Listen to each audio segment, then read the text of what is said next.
Welcome to another fun-filled Friday edition of Second City Sports. We're live and in living color right here on Sports Zone Chicago, along with Miss Lakeena McGee, which is she. I am Cindy Brown. Hey, that's me.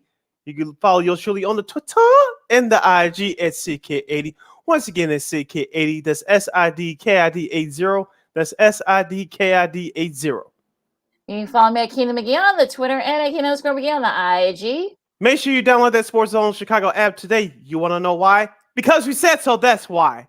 And also, so you can catch our other 5 live shows throughout the week. And also, you have to miss them, you could go back and listen and watch them at your own leisure. So make sure you download that Sports Zone Chicago app today. Speaking of Sports Zone Chicago, find CSR on all social media platforms on Facebook, Twitter, Instagram, and YouTube. Once again, find Sports Zone Chicago on all social media platforms on Facebook, Twitter, Instagram, and YouTube. You want to catch the audio version of our show, Second City Sports? You can subscribe to our podcast at War Anchor. We are available on all podcast platforms, including the iHeartRadio app. Just make sure you type this in your search engine box as you're ready. WARR on Anchor. Once again, at WARR on Anchor. That's on those podcast platforms. And you can follow War Media at WARR Media on Facebook, Twitter, Instagram, and YouTube. Once again, at War Media on Facebook, Twitter, Instagram, and YouTube. And thank you very much in advance for your support. Like, share, subscribe, and tell your friends. We are unapologetically fun, and we have very definite opinions. You have any definite opinions on any of our sports topics going to hit up on during our 2-hour extravaganza we call a Sports Talk Radio Show, you can go to Sports Zone Chicago's Facebook page or Sports Zone Chicago on YouTube. Type in your questions or comments in the comments section. Lakeena will get them up on the screen for you. But if you decide to troll and or do something stupid, I'm giving Lakeena full power to give you fools to bear lane beer boot. Bye-bye. I love when she says that. Before we begin, we must remind you, good folks, one more time that Sports Zone Chicago can also be seen now on Roku TV. That's right. You can get up, Chicago, and get with the program. Sports Zone Chicago is now on Roku TV. Justin Fields likes it, and so should you. If you already have a Roku TV, make sure you tap on the sports section and download that Sports Zone Chicago app. For others that do not have a Roku TV, that's okay. You have a streaming device, your iPad, iTouch, iPhone, your Chromebook, like yours truly, and or have a laptop. Just go to your app store, download the Roku TV app. You can access Sports Zone Chicago that way. So Roku TV is your new home to access Sports Zone Chicago's programming 24 hours a day, 7 days a week, 365 days a year, live and on demand at your own leisure. Lakeena, let's kick off this Friday edition of Second City Sports by discussing the Chicago Bears. Of course, the Matt Eberflus era is underway.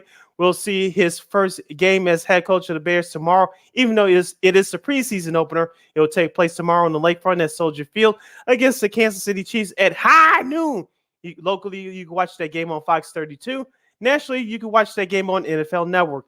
Lakeena, we talked about it all off season. We talked about it through the first couple of weeks of training camp. What will Matt Eberflus do to kick off this new era of Chicago Bears football? What's his philosophy? What are the schemes? Who's going to be the breakout players? Who's injured? Who's not? Some of those answers to those questions will start to take place tomorrow. We're not going to find out everything tomorrow, but we're going to find out some of these answers to some of these key questions. Yeah, it looks like they're going to be playing for at least through the first series anyway, so I think that should help a little bit. We'll see. We've been hearing all this stuff. Well, the defense does look good, but the offense looks decent, or vice versa. So we probably may not see a lot, in the preseason. It's only the first game of the preseason. You don't want to, lay all your ducks right there, right out in the preseason. So, we'll be interested to see how the new offense looks and the defense looks and such. But really, like the big, the big story from Bears camp is that Roquan Smith on Tuesday, no less, early Tuesday morning, released a statement on his social media that he wants to be traded.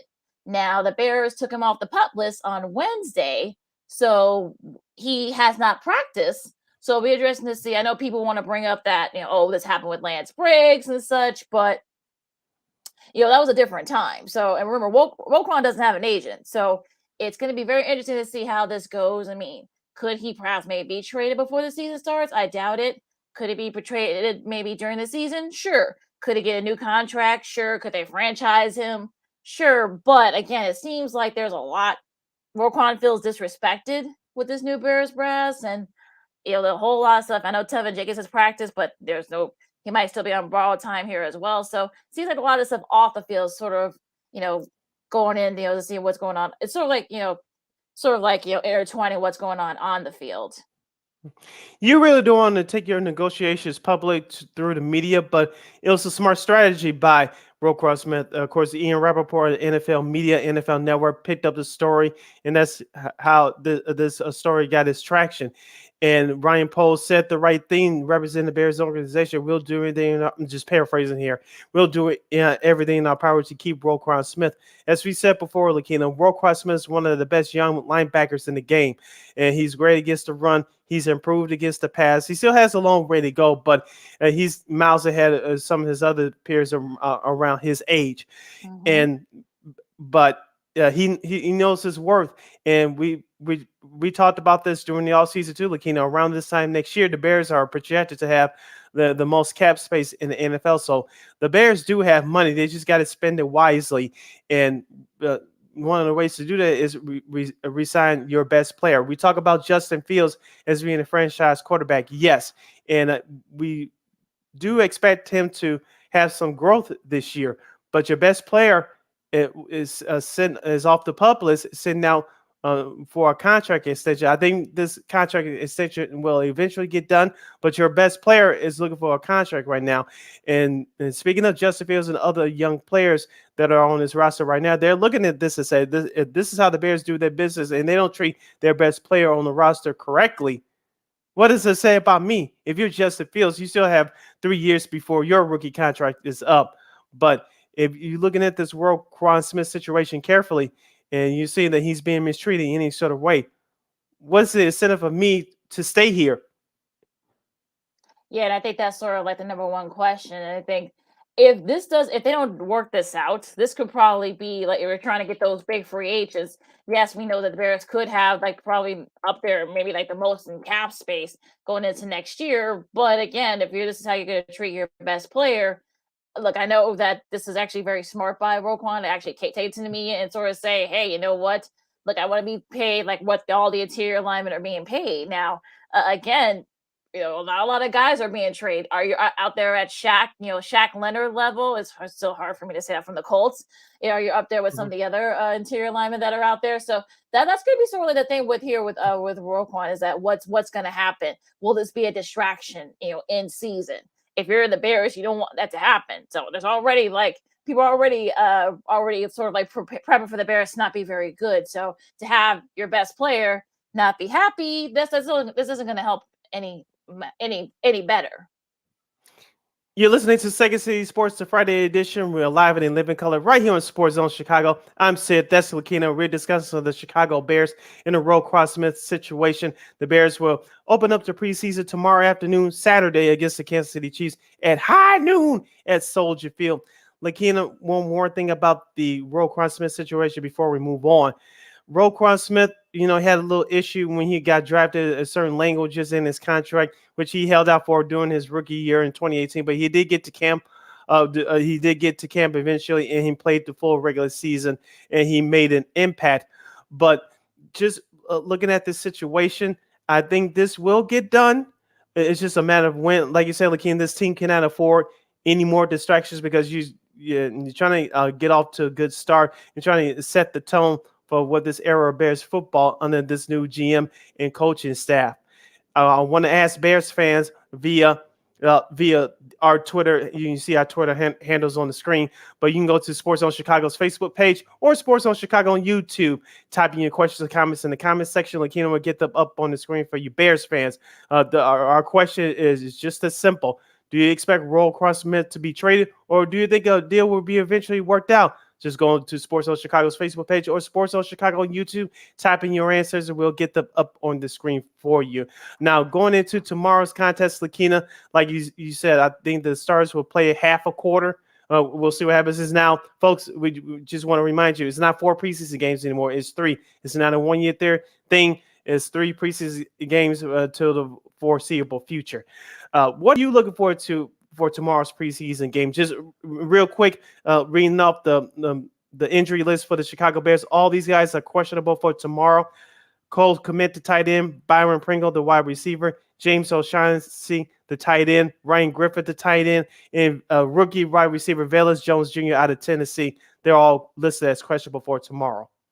Yeah, I mean, I'm not like I said, I'm not expecting to see a lot from the Bears. I don't think people should either. So I'm not. I might like tune in for like maybe watch maybe like a few minutes of it and that's it. Because I'm not expecting a lot. I know that the Chiefs. I know Andy Reid said he is going to start some of his guys, for at Mm-hmm. least like half a quarter. So I'm not gonna say I'm not.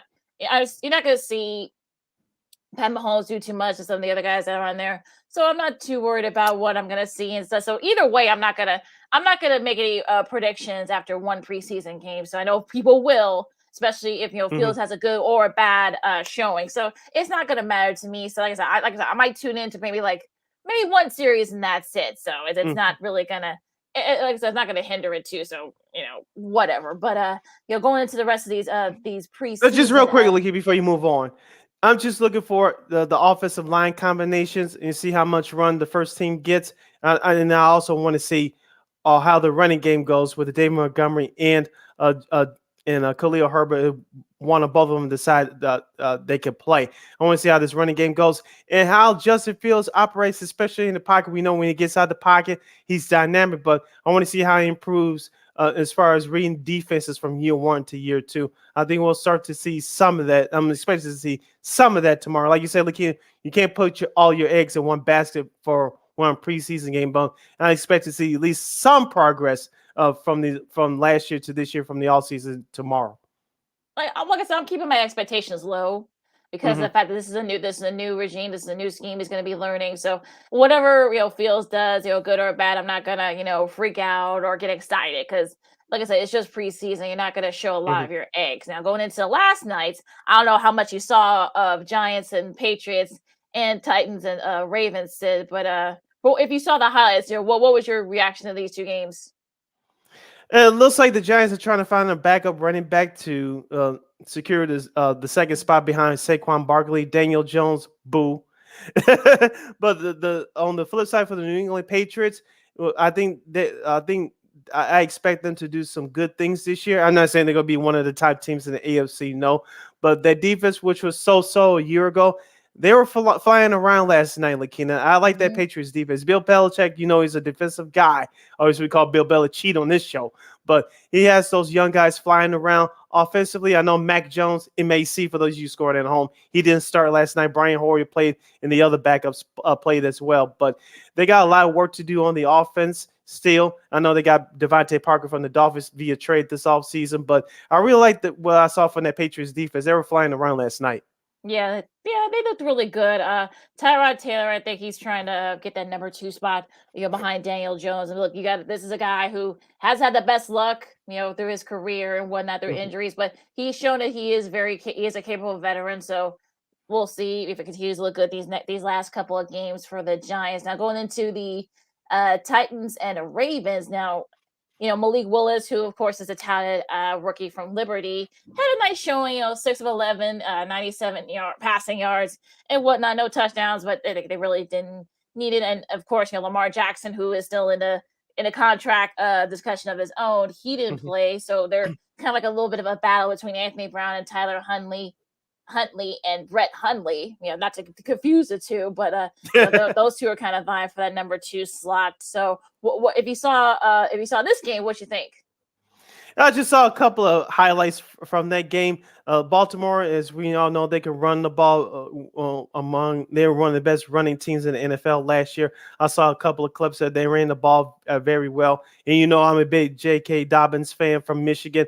I know he was hurt last year, but I expect big things for him this year. So Tennessee, like you said, they're trying to fill some guys out. I know Derrick Henry didn't play and Tannehill didn't play either. So Mhm. they're trying to get some guys in. Like you said, on the flip side, Lamar Jackson didn't play. He wasn't going to play this preseason anyway, and so it's. I just saw that some young guys should try to get some key snaps and some key reps in a preseason game. Who's going to make the team? Yeah, on we'll both say sides.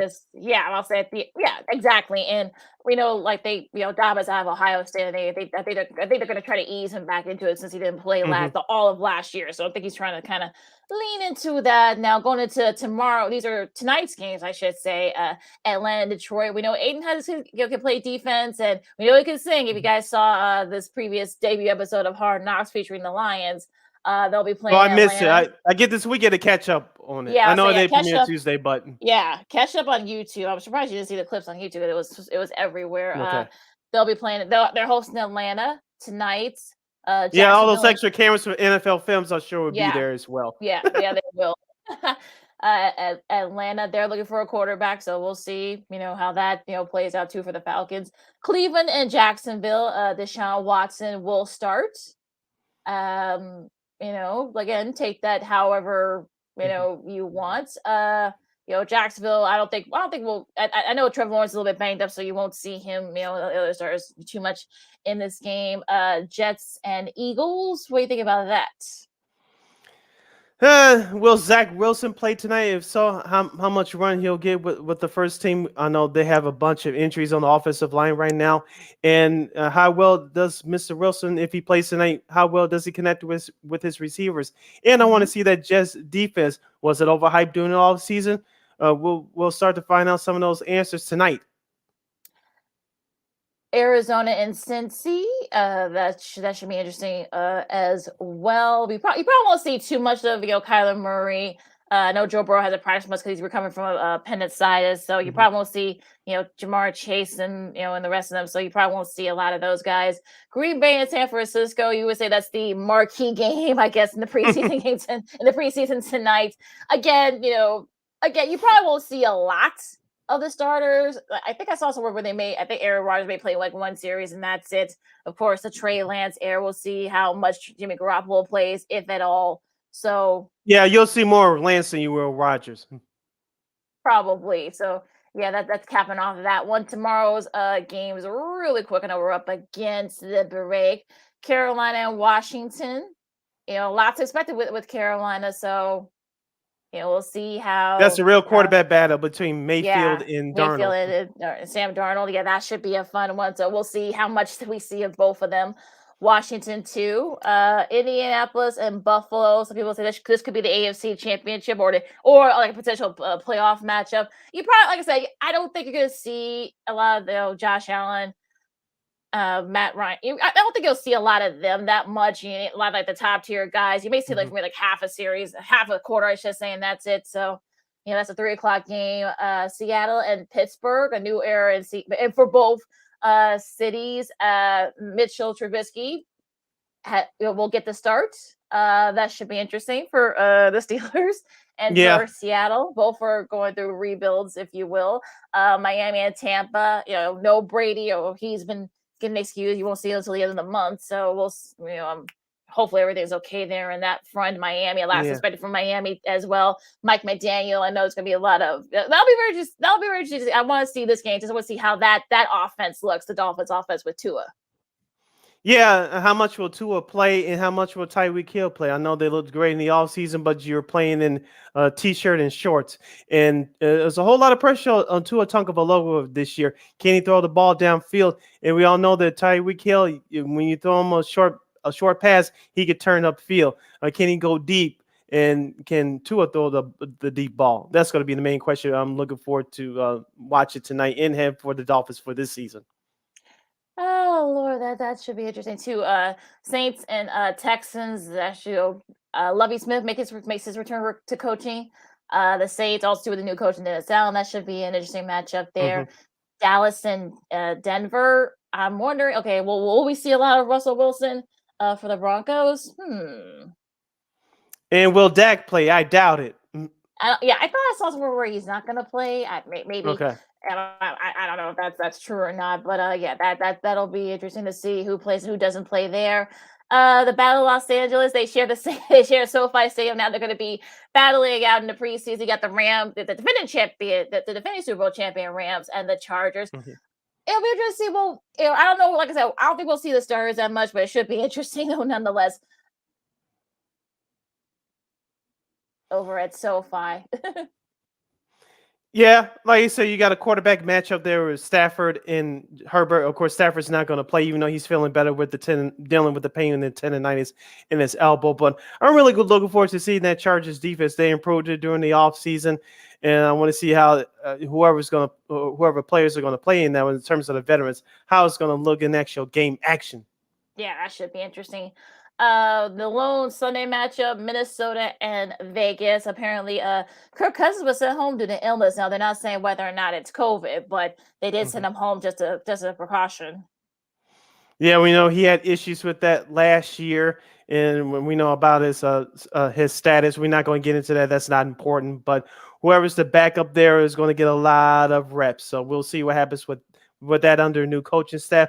And on the flip side for the Raiders, will Derek Carr or Devontae Adams play? Mm-mm. Probably you may And see if like so, maybe for how long? Yeah, so you may see him for like maybe one series because they just played last week. So you might see him, you might not, but yeah, it'll be interesting to see what happens there. And that is your matchups for week 1 of the preseason.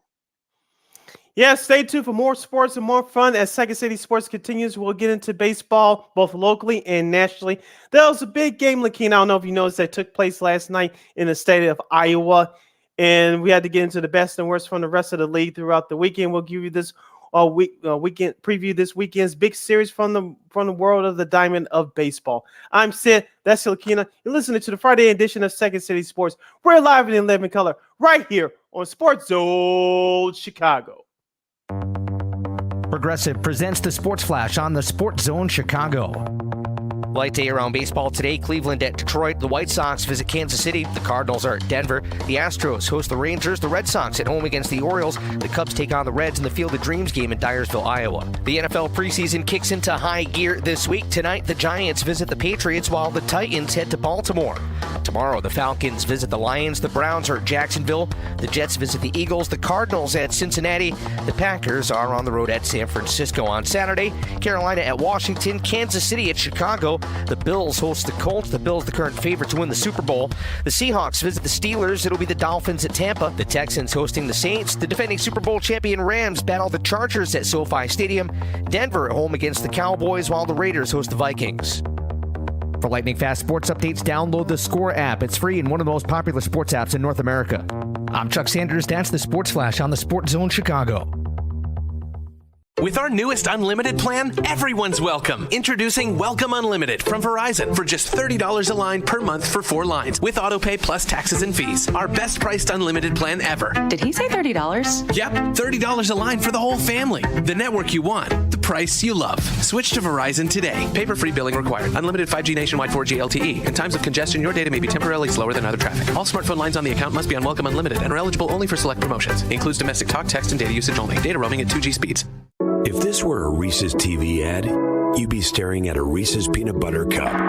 And sure, my voice is peanut buttery smooth, but still, you need to see the peanut butter cups, right? No? I can really just say Reese's and you'll go get some? Okay. Reese's. Reese's. Reese's. Really working, actually. Reese's. Reese's. I'm on to something. Reese's. Reese's. Reese's. Reese's.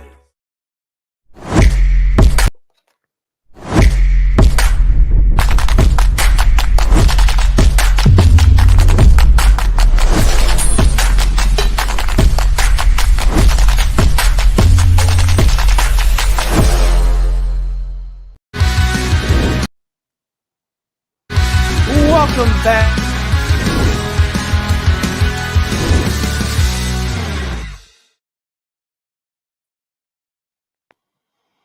Gotta watch out for those new rejoins there.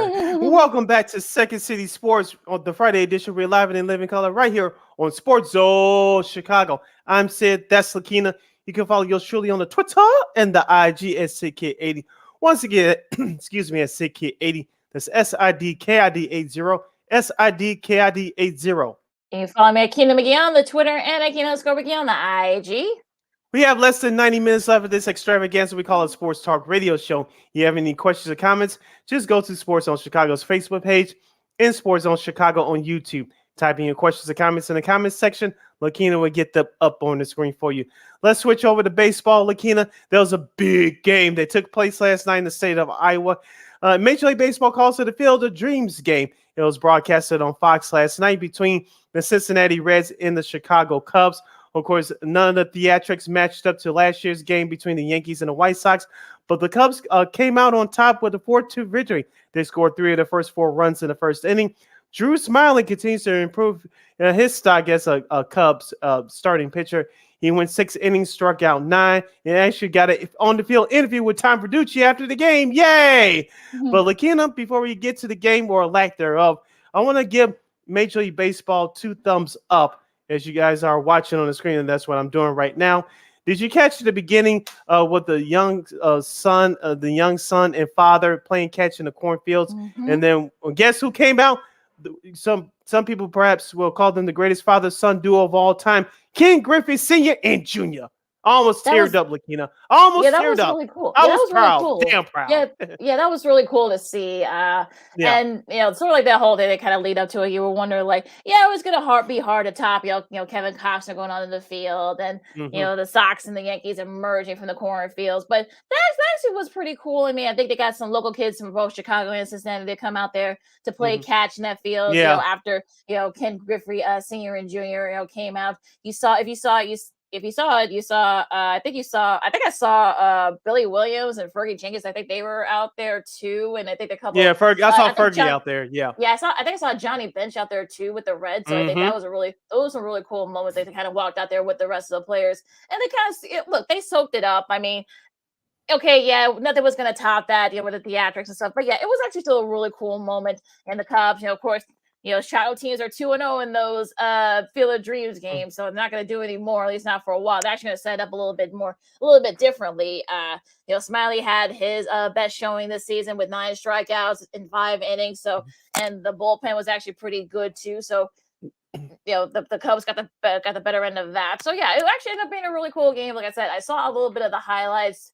So, you can tell Seiya was sort of like, choking in the moment as well, Seiya Suzuki. So I think that was a really cool moment for everybody involved. So it was actually a really good job this year in that particular game in the Field of Dreams.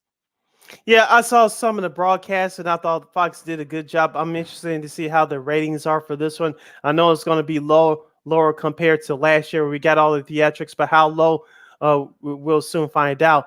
But I thought it was cool that they interviewed 16-year veteran and Cincinnati Reds first baseman Joey Votto. He actually shared a story how he played against John Smoltz. Of course, John Smoltz, people forget, he ended his career in 2008 as a member of the St. Louis Cardinals towards the tail end of his career. And Joey Votto almost teared up for a moment, but they were talking about how rubber down the baseballs, passing on the torch from the older generation to the new generation. I thought it was cool. And like you said, for the Cubs, you could tell they were into the game. Of course, scoring 3 of your first 4 runs in the first inning would do that to you. But you could tell that all the players from both sides were soaking it up and panning. The TV cameras panning the crowd. You could tell it was almost a 2-to-1 march between Cubs and Reds fans. Oh yeah, absolutely. And it's not that far. I mean, I think Dyersville is like, I know it's a longer distance, if you're coming from Cincinnati to Dyersville as it is with Chicago going to Dyersville. So that might have been why you saw such a big, disparity. You probably got a lot of Cubs fans who live in the area. And, of course, the blackout, MLB blackouts that came up too again. Of course, Iowa is one of those states where there are like 6 or 7 teams that you can't show. And both the Cubs and the Sox are those teams that you can't Which makes no sense. Commissioner Manfred, straighten it out now. Yeah, like I said, I would tell you guys, I have a friend who lives out there, who's from there and lives out there, and he's been very adamant about ending those blackouts. He's running for state senate there, state house, I should say there. So yeah, check out his cause and whatnot. But it's actually pretty cool that folks are seeing that. I think Iowa, North Carolina, and I got another friend who's from there too. They're like about 6 or 7 other states that have that same rules as well. So yeah, Rob Manfred, you need to do something about that because there's no excuse for that. But that's a whole different episode. So going back into what's going on the field. I mean, I know they want to do something like a little bit different. The way I think they released some renovations they want to do with the fields and such. Have like mid like not necessarily Lily, but like high school teams and such to kind of play in there and do that. So they may not do the Field of Dreams game for a while from the MLB side, but they want to keep it kind of alive for younger kids, and that's still a pretty cool concept too. Yeah, I know there was some stories floating around that they was going to have some construction done next year. That's why they're not going to have it. I know Frank Thomas, White Sox TV analyst here in Chicago, studio analyst, and he does stuff for Fox. He owns part of that field, Mm-hmm. and like you said, they want to keep the tradition alive, not just for the MLB players, but for the little leaguers. The minor league games took place a couple of days ago down there as Mm-hmm. well, and Yeah. so anything to help improve the game of baseball, do it. Of course, lift up those blackout rules as well. But like you said, we won't get to the blackout portion of it, no pun intended. But uh, I wanted to ask you before we move on, which two teams that you should see? Who do you want to see the next two teams playing in the Field of Dreams game in 2 years? Ah, boy. If I think Dodgers and the Angels, if the Angels are still like good, maybe you try to do something like that. Maybe Toronto and maybe if you want, maybe Toronto and in Tampa, or maybe Toronto and I'm trying to think like another, like maybe Toronto and Houston. That might be a good one. Just like, yeah, just I don't know if like there's a good combination of teams that you can get to. You want folks to kind of to come in and such. So I don't know if we're gonna get people from some of the bigger cities to come to Dyersville, just for like the mystique of it. But who knows? But yeah, what do you think? Well, you did with last year with New York and Chicago. And so I know a lot of White Sox fans came up there as well. Of course, Yankees got a large fan base, not just in New York, but across the country because they're on national TV a lot. But you definitely had to do Red Sox Yankees down the road. But I said this last year, and I'll say it again: Dodgers, Padres. Hmm. Or you could do Dodgers, Mets. Yeah, that'd probably be better, I think. What do you think about the Harry Carey hologram? I didn't like it at all. I didn't that like it freaked at out all. a Just lot. play, Yeah, just play the tape, and everybody would be cool with it. I yeah, get it; but they did that more for television, but no, that scared. Yeah, no, I think that might have scared some of the kids that were there. They're like, "What the hell is going on here?" But yeah. yeah, I think that might have scared a lot of folks. Like I even said on Twitter, like I have questions, but that was I don't know Mhm. who thought, maybe they thought they were being nice, and they were being cute doing that, but it didn't really, it didn't work so well there. Yeah, Listen to thumbs Second down City. on that one.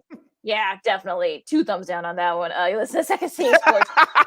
You listen to Second City Sports on Chicago. Lakeena McGee, Sydney Brown with you. Now we'll get more into like the local teams. When our buddy Eugene McIntosh from the Bigs joins us at the top of the hour to talk, more Cubs and White Sox as well. I know Sis got a lot to say about that, but we're gonna concentrate on the national side of baseball, if you will. The Dodgers continue to, to be on a tear. They have now won 10 in a row, and I don't think anybody thought, with all the injuries, no one thought that the Dodgers would get to 10 last night.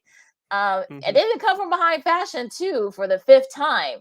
They're now 33 and 32 when trailing, the only team in the majors with a winning record in that situation this season.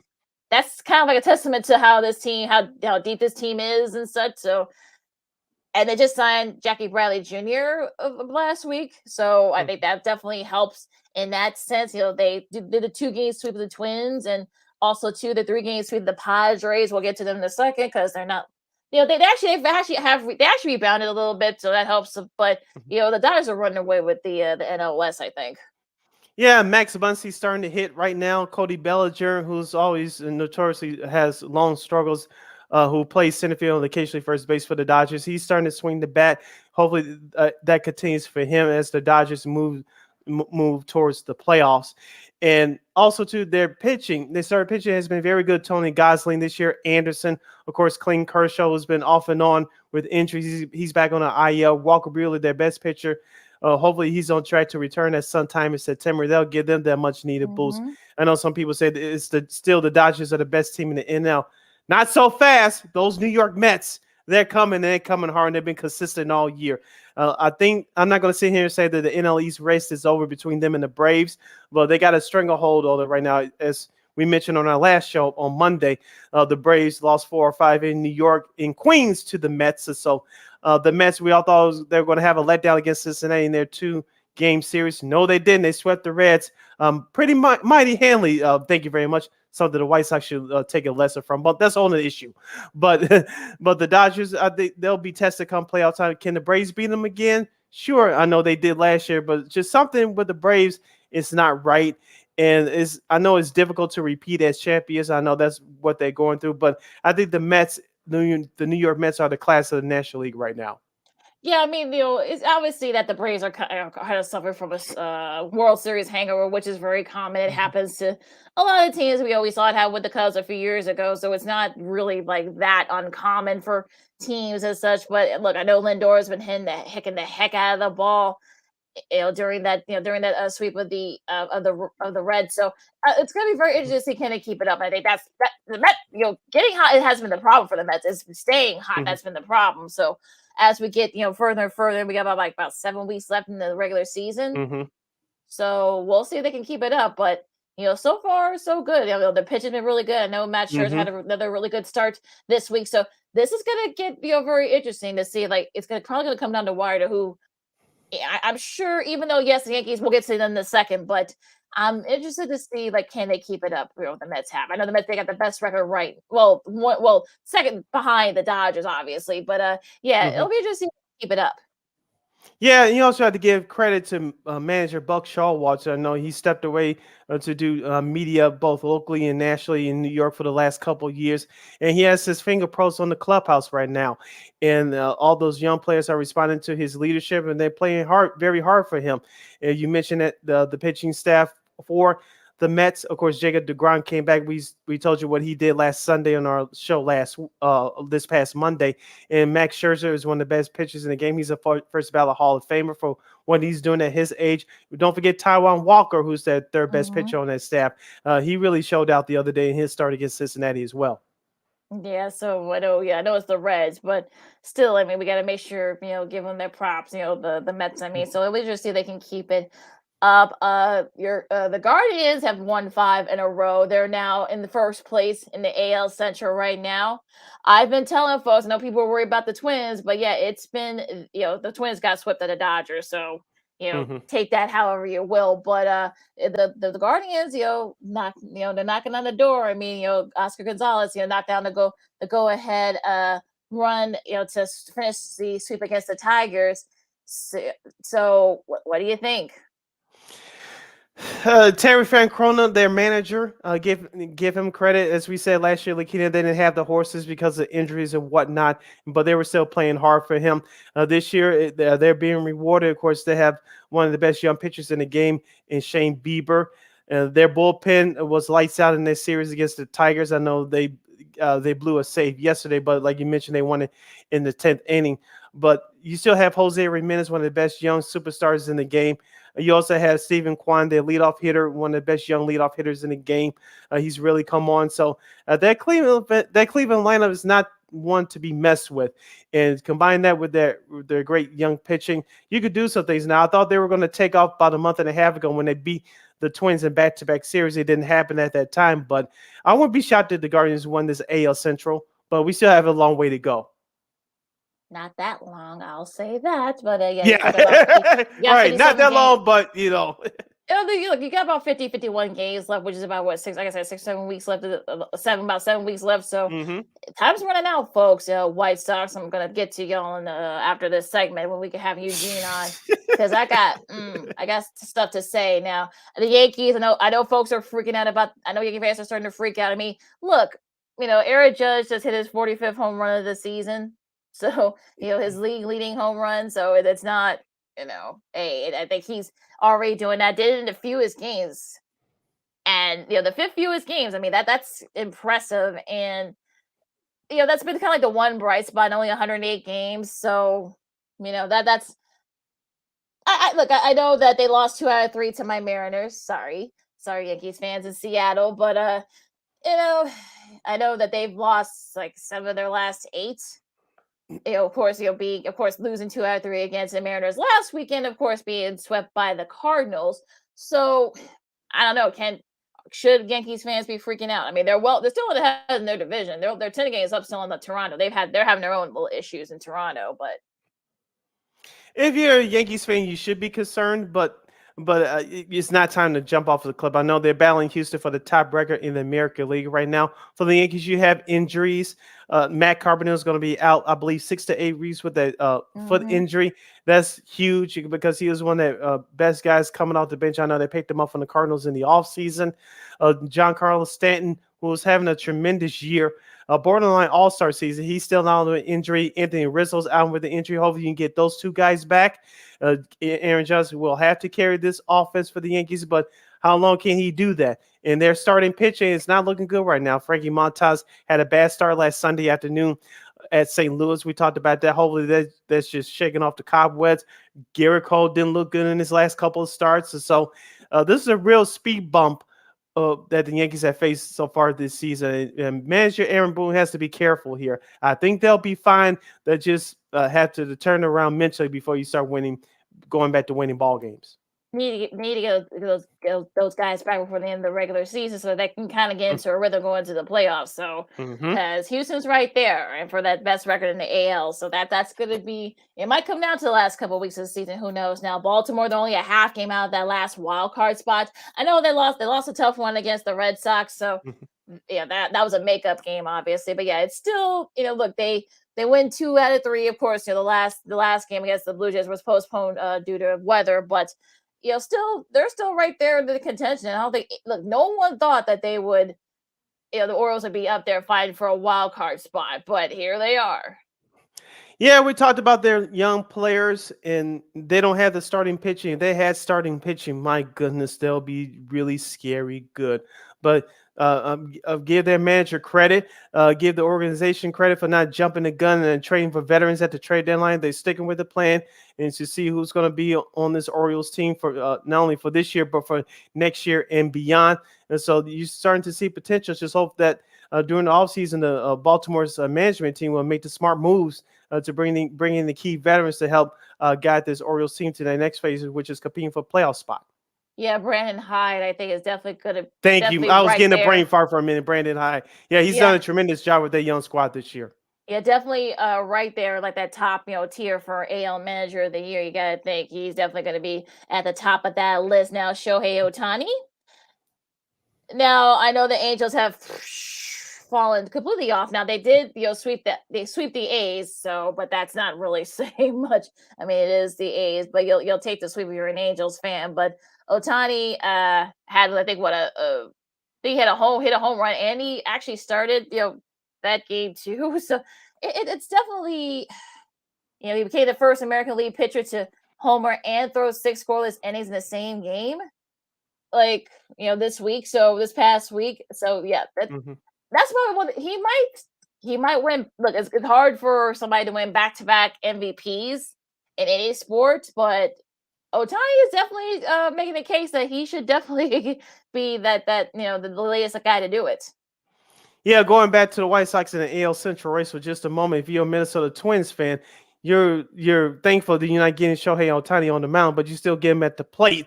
So there you go. But Shohei Ohtani, as we talked about before, he's a once in a generational talent, and hopefully the Anaheim management can get some players around it so they can actually compete. Because with him and Mike Trout, we talked about his recent injury issues. I know life's not fair, but it's definitely not fair to both those players what they're going through, because their management team is incompetent in putting good players around them. Yeah, that's definitely sort of like interesting a way you can see it now. Detroit has already fired their GM, so we'll see if AJ Hinch ends up. Could he be the next guy on the chopping block if they don't finish well? So whoever the new GM, whoever it ends up being, I mean that's going to be sort of thing. Like one winning season is 2015. That's not going to get it done, especially when there's so much hype around it, especially like those couple of years prior and such. So Al Avila is now looking for a new job, and if they don't finish well, I mean AJ Hinch may have to watch his back too. Well, a certain team in town could watch for his services, but we'll get into that next hour. But I know some people expected the Tigers to be one of those surprise teams this year. I didn't see it coming for them this year. I know they got some top prospects they want to bring up toward the end of the season, perhaps next year. But this is what happens when you rebuild. You had to go through some growing pains like this. Absolutely. So anything else that caught your attention, this week in the AM before we go into the scheduling? Oh yeah, just going back to the Yankees Mariners series. I couldn't stay up to watch the whole 13 inning scoreless marathon, but I saw the later innings, and it was actually pretty interesting. But I just couldn't stay up to watch the 13th inning. I know Seattle won that one, but it was pretty exciting to watch. We talked about it before, Lakeena, last year with the new rules with the ghost runner at second base to start off the 10th inning. Both teams managed it pretty well, but Seattle came through with a big hit in about 13th to win that one. That was on Tuesday in an instant classic. Yeah, I saw that game too. Like I said, I tried to stay up for it, but I couldn't. So that was showing up, seeing the highlights. And I know Get Up, featured the game a couple of times as their game of the night. So you saw why. So that was actually pretty cool. And like I said, the Mariners ended up winning the series. They actually, it should be very interesting. I know that I'm sure the Yankees will figure it out again, because usually you have these type of growing pains, and they're far enough ahead, in the AL East, because the other teams behind them are struggling as well. So. But if you're the Yankees, you want to try to get it together before you get into the playoffs. That way you can have that momentum. So we'll see what happens there. Now, going into this weekend's games, you got Atlanta and Miami. First game off the top, you got 5:40. Also, too, you got San Diego and Washington. That game will be the first of the Apple TV Plus Friday night doubleheader at 6:05. So you got buddy Russ Dorsey's doing that one. Yes, yeah. So all of you in San Diego and in the DC area, you may have to find. Well, I don't know about the DC folks. I don't know if they want to watch the Nationals, since that's pretty much Soto's it's gone. the return of Juan Soto. That might be the one, the one thing that might get folks in the DC area to try to find a way to watch this game on Apple TV Plus. Cleveland and Toronto, they start off their series. That should be an interesting one. I know White Sox fans are gonna be looking at that series real hard this weekend. Baltimore and Tampa Bay, another should be another fun one between those two teams. They've always had good big series this season. Detroit comes to Chicago. We'll see how Detroit looks, and like I said, we'll get to Chicago in a second. That White Sox fans are going to be giving them the finger wag. The Yankees and Boston, always fun to see when those two teams match up, because it's always interesting. Something weird always happens. We'll see the Yankees get back on track. The Phillies and the Mets. That's the second game of the Apple TV Plus sort of regional. So it's 6:10. So those of you in New York and in Philly, we'll be watching that game. That should be an interesting one there. And Seattle and Texas, that should be a fun one. I know Seattle's going to want to get their revenge against Texas. And the Dodgers and the Royals. So that should be we'll see if the Dodgers can keep up their 10-game winning streak. And finishing up the rest of the weekend schedule for MLB, Oakland visits Houston to take on the Astros. Of course, Houston was swept at Oakland about a couple of weeks ago, so Houston's looking for a little bit of revenge. The Brewers and the Cardinals will get it on in St. Louis for a big 3-game weekend series. These two teams are separated by 1 game. The Cardinals lead the Brewers by 1 game in the NL Central race. Arizona at Colorado. The Twins at the Angels. That's another series that the White Sox fans are watching. We'll be watching. And then, of course, Pittsburgh at San Francisco. Now, your national TV schedule for tomorrow, Saturday, the MLB on Fox. Well, most of the country will get the Yankees and Red Sox. The other part of the country on the West Coast, in the Southwest Texas, will get Seattle at Texas against the Rangers. And your Sunday night baseball game of the week on ESPN will be shocking. Red Sox and Yankees at 6 o'clock Chicago time. And at 11:05 a.m. on Peacock, you got the Peacock Premium service. You got San Diego and Washington. So all of you who are Peacock subscribers, you guys may want to check that game out. And also, too, Milwaukee and St. Louis will be on ESPN Plus on Sunday. And tomorrow, Cleveland and Toronto will be exclusively on ESPN Plus. So that is your schedule for this weekend in the MLB. Hour number 1 in the books. Hour number 2 straight ahead as you're listening to Second City Sports, the Friday edition, live and in living color. I'm Sid. That's Lakeena. Eugene McIntosh, the Cubs follower, Cubs insider, and baseball insider from It's the Bigs will join us to discuss last night's Field of Dreams contest between the Cubs and the Reds and the latest happenings from the Northsiders. And we'll get into some Southside baseball talk with him as well. Plus, we had to discuss the Big Ten and the 3 networks that will be joining them broadcasting their football games, and we'll have some more sports media nuggets as well. I'm Sid. That's Lakeena. You're listening to Sports Zone Chicago. Hour number 2 up next. Progressive presents the Sports Flash on the Sports Zone Chicago. Light day around baseball today. Cleveland at Detroit. The White Sox visit Kansas City. The Cardinals are at Denver. The Astros host the Rangers. The Red Sox at home against the Orioles. The Cubs take on the Reds in the Field of Dreams game in Dyersville, Iowa. The NFL preseason kicks into high gear this week. Tonight, the Giants visit the Patriots while the Titans head to Baltimore. Tomorrow, the Falcons visit the Lions. The Browns are at Jacksonville. The Jets visit the Eagles. The Cardinals at Cincinnati. The Packers are on the road at San Francisco on Saturday. Carolina at Washington. Kansas City at Chicago. The Bills host the Colts. The Bills, the current favorite to win the Super Bowl. The Seahawks visit the Steelers. It'll be the Dolphins at Tampa. The Texans hosting the Saints. The defending Super Bowl champion Rams battle the Chargers at SoFi Stadium. Denver at home against the Cowboys, while the Raiders host the Vikings. For lightning fast sports updates, download the Score app. It's free and one of the most popular sports apps in North America. I'm Chuck Sanders. That's the Sports Flash on the Sports Zone Chicago. With our newest unlimited plan, everyone's welcome. Introducing Welcome Unlimited from Verizon for just $30 a line per month for 4 lines with autopay plus taxes and fees. Our best priced unlimited plan ever. Did he say $30? Yep, $30 a line for the whole family. The network you want, the price you love. Switch to Verizon today. Paper-free billing required. Unlimited 5G nationwide 4G LTE. In times of congestion, your data may be temporarily slower than other traffic. All smartphone lines on the account must be on Welcome Unlimited and are eligible only for select promotions. Includes domestic talk, text, and data usage only. Data roaming at 2G speeds. If this were a Reese's TV ad, you'd be staring at a Reese's peanut butter cup. And sure, my voice is peanut buttery smooth, but still, you need to see the peanut butter cups, right? No? I can really just say Reese's and you'll go get some? Okay. Reese's. Reese's. Reese's. Really working, actually. Reese's. Reese's. I'm on to something.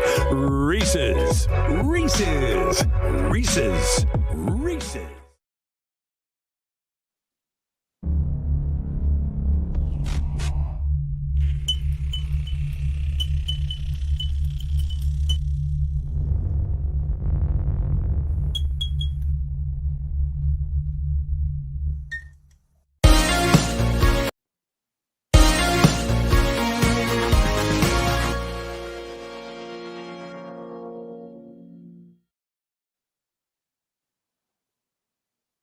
Welcome back to hour number 2 of Second City Sports, real live and live in color on the Friday edition, right here on Sports Zone Chicago, along with Miss Lakeena and Sid, which is she. I am Cindy Brown. Hey, that's me. You can follow yours truly on the Twitter and the IG at CK80. Once again, at CK80. That's SIDKID80. That's SIDKID80. You can follow me at Keena McGee on the Twitter and at Keena_McGee on the IG. We have less than an hour left of this program. We call this extravaganza, we call it Sports Talk Radio Show. You have any questions or comments for us, especially for our next guest coming up, Eugene McIntosh from It's the Bigs Media. You can go to Sports Zone Chicago's Facebook page or Sports Zone Chicago on YouTube.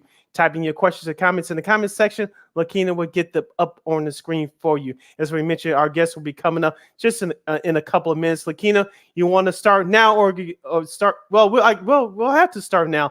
The Chicago White Sox, 56-56 on the year. They lose 3 out of 4 in Kansas City. Johnny Cueto speaks out.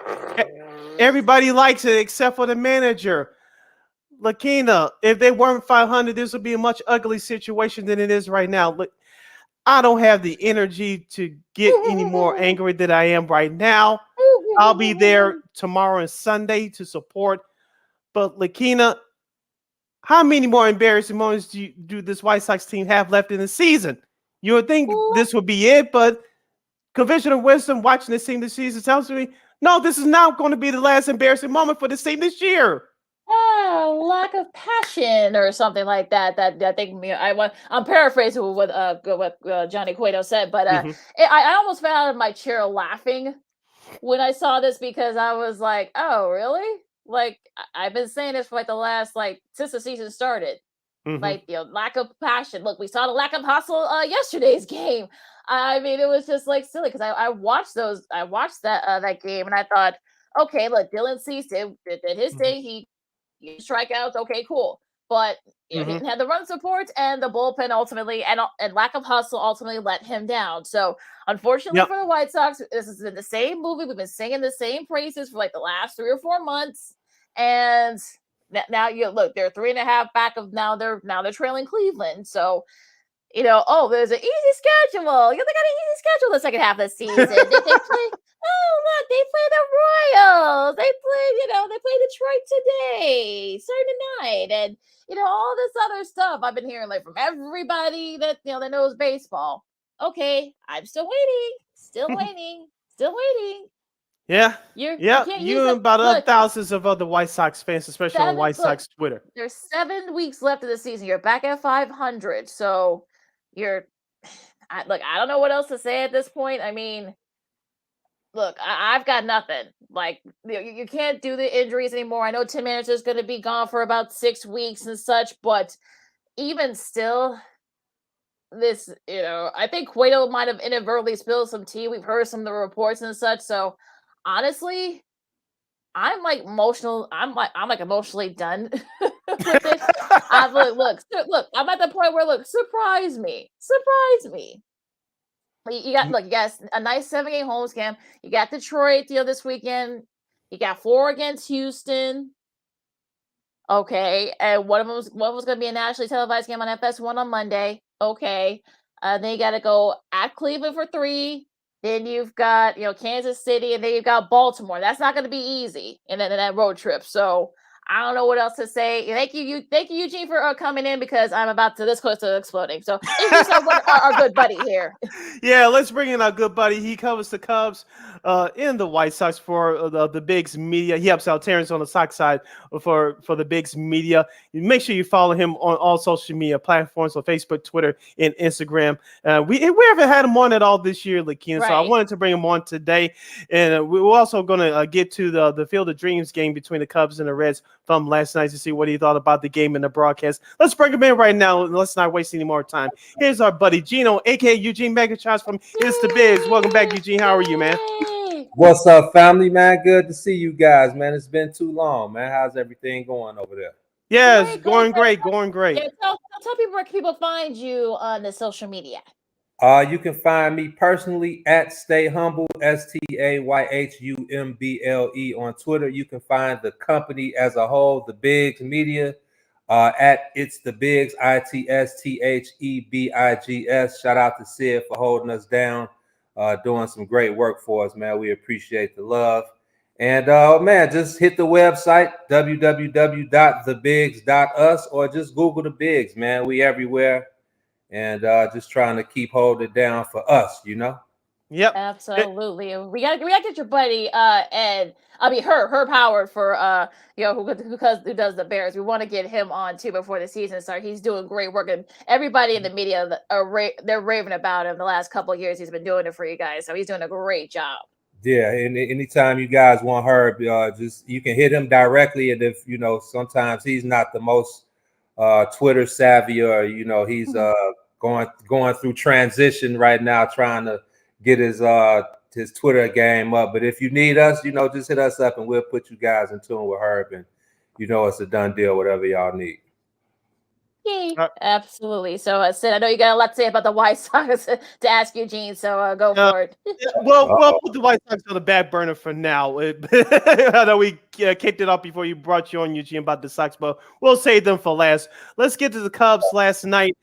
They beat the Cincinnati Reds 4-2 in the MLB second annual MLB Field of Dreams game in the state of Iowa. But I want to ask you about the broadcast first. And me and Lakeena talked about it in the first hour. I really like the intro. Of course, the actual game and the actual intro didn't live up to last year's, because it was the beginning of that, in which we expected. But this year's intro was pretty awesome. You had the father and his young son playing catch in the cornfield, and of course, my personal opinion, the greatest father-son duo in baseball history, Ken Griffey Sr. and Jr. coming out talking about playing catch, and you brought all the other kids playing catch in the field as well. And of course, both the teams came out onto the field. That was an awesome moment. 2 thumbs up, in my opinion, to MLB for that kick intro last night.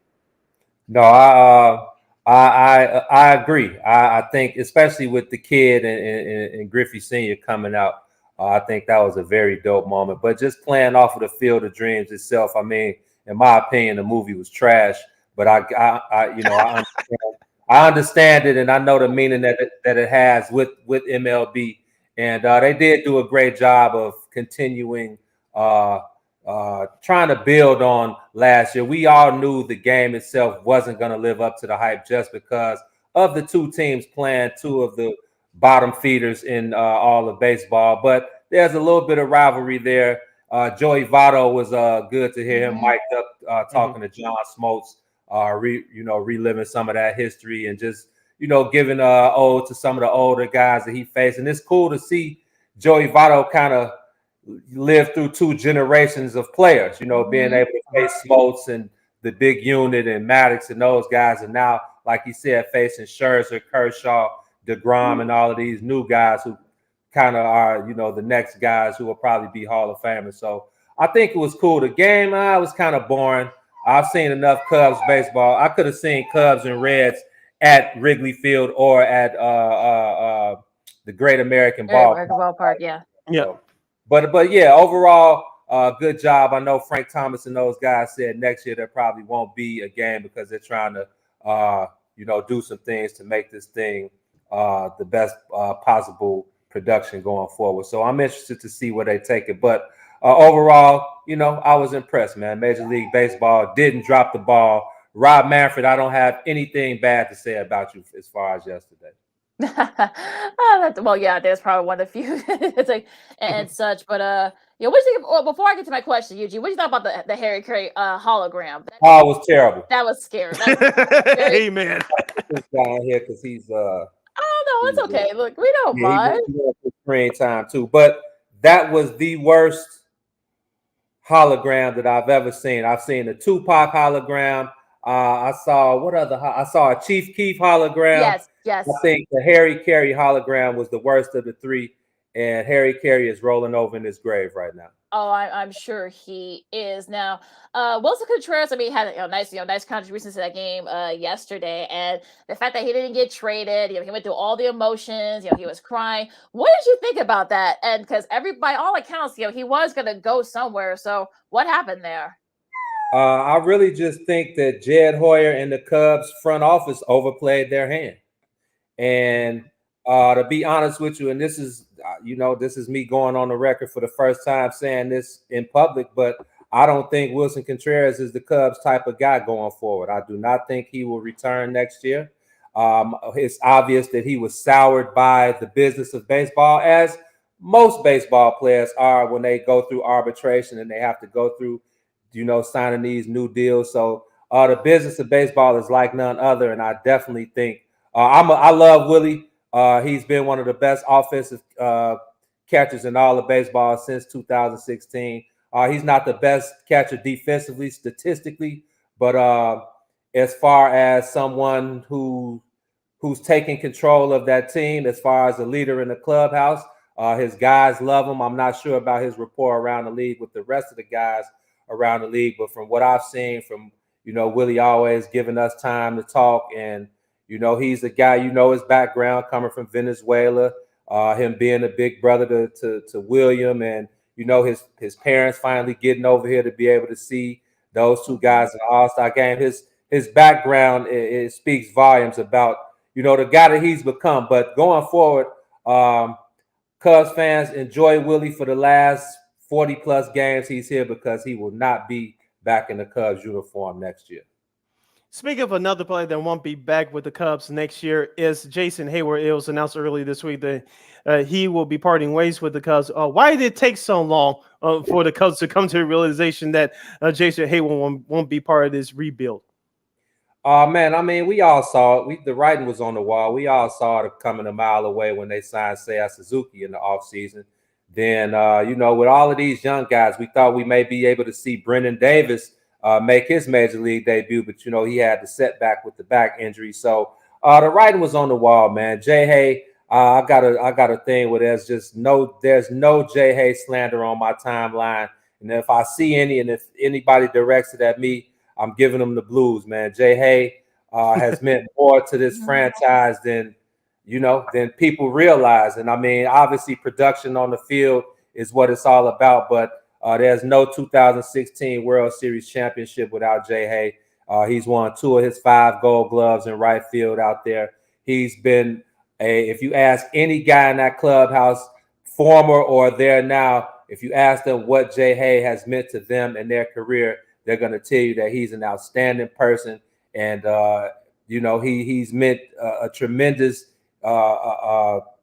he's been a tremendous help on and off the field for those guys, showing them how to go about their everyday preparation, how to, talk to the media, how to live life outside of the field. So when you talk about Jay Hay, you talk about a great guy, character-wise. And I think the timing of it, I got my issues with Jed Hoyer already, and that wasn't the time. I feel like they could have waited until the end of the season. They could have we all knew it. Personally, I have a personal relationship with Jay Hay, so he's been having these knee issues since the beginning of the year, and he's not the 25, 26-year-old guy anymore. This is his 13th year in the league, and recovery ain't the same as it used to be. So it was only right for him to, take some time off. And now that Sayah's back and Ian Happ is, he's an all-star now, and now we see the rise of Christopher Morel and all of these guys, Rafael Ortega still trying to, show that he's an everyday major league ball player. Who else have they had out there in the field? Nelson Velasquez. Yeah. He's trying to get his feet wet. So there's really no room for Jay Hay. So the writing was on the wall, but nonetheless, a great guy. And I'm pretty sure he thinks he has more left in the tank. So he does have another year on the books. And I'm pretty sure wherever he ends up next year, somebody will be getting a great guy. And I'm interested to see just how much Jay Hay has left in the tank, to be honest with you. What do you think is Jed Hoyer's plan here? You mentioned a lot of the young guys they have. Keaton Thompson had a really, good outing earlier this week, and because some of the other guys as well. What do you think? What's sort of like the plan of how much is going to be a rebuild? Is it going to be 2 years, 3 years, and such? What do you think?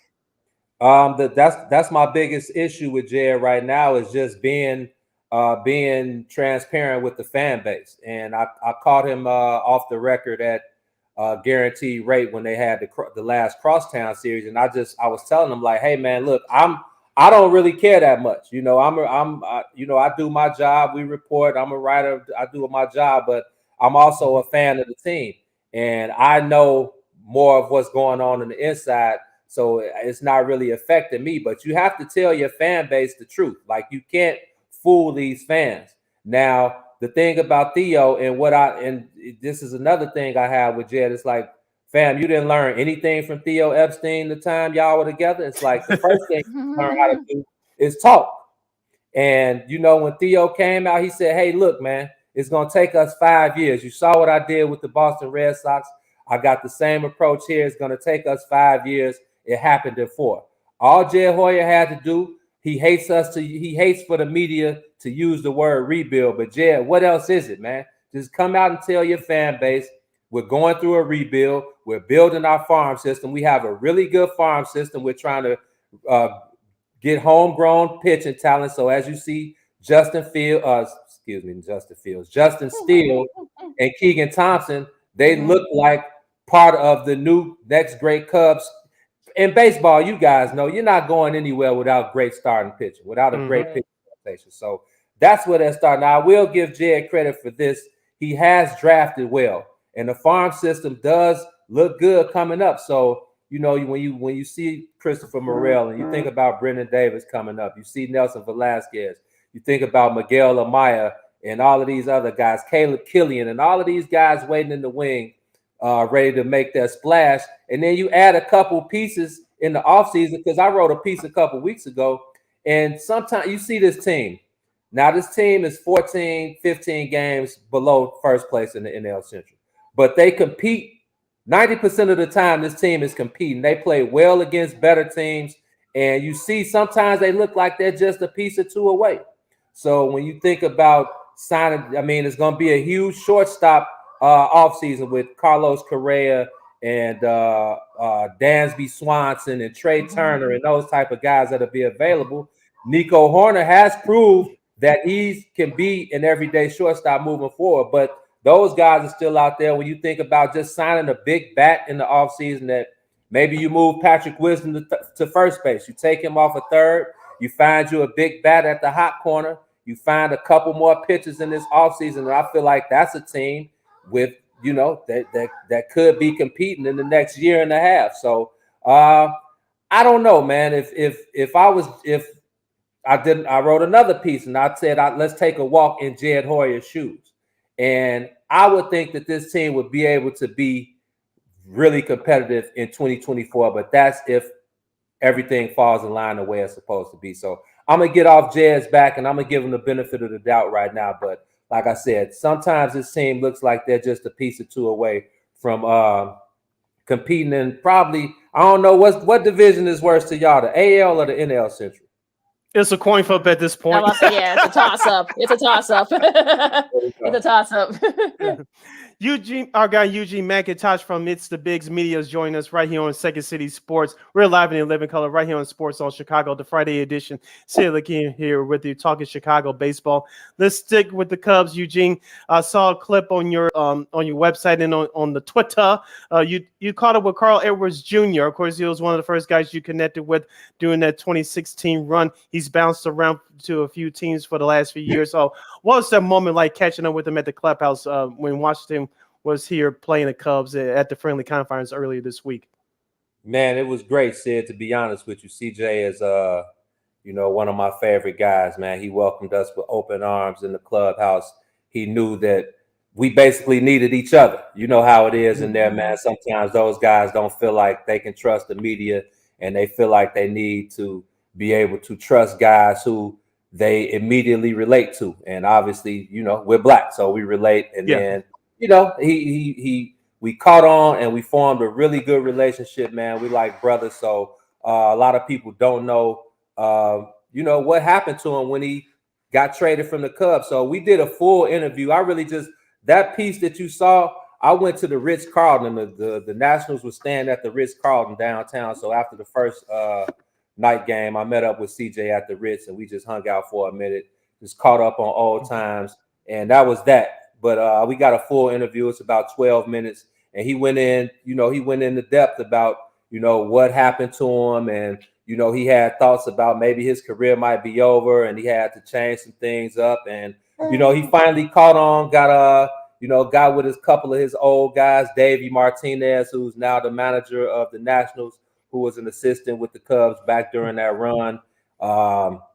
Henry Blanco, who was also a coach with the Cubs, he's over there. So, just having those guys who really know him and know what he's about, and it's like a comfort level thing. So, man, it was great to see CJ, and he's grown now. That he's not the 23-year-old kid that he was coming up like a deer in headlights when they threw him in the 10th inning of Game 7 of the biggest game in Cubs history, and he got 2 of the first 3 outs. So he's grown. He's had a son. So now he's got 2 kids. He's got married. And I think he just has a brand new outlook on being a Black baseball player and, being a pro athlete and how to sustain, because, he's looked good. He's made 35, 36 appearances. He's really like the closer over there in Washington. I know they're the worst team in baseball, but you still have to go out there and prove every night that you belong. And I think it's a multi-year deal on the table for him out there somewhere, as long as he continues to perform at a high level and more than anything, stay healthy. Yeah, he definitely looks like he's found a home out there in DC. So great to see that he's making a lot of success there. Now, going to the whole thing, I know it's a whole different conversation, but Blacks in baseball, that's been like a big issue like the last 20 or 25 years. I know Curtis Granderson has been doing some things to try to get that going up. I know Torrey Hunter's also been working on some stuff as well. What do you think? Because it seems like the numbers have gone down over the years, and I think there are a lot of factors too. So, what do you think are kind of the factors for the decline? It has started inched up a little bit thanks to the College World Series. We've seen a lot of great Black players on the college side, sort of now going into the minors and going into the majors. So, what do you think is like the big issues here to try to get more African Americans to play baseball? Well, I think from a youth perspective, we've been priced out. It's expensive to play baseball. Like, I was just thinking about something. The little league team that I played on growing up, Southside Little League, we used to always lose to Jackie Robinson West to go downstate and play. It no longer exists.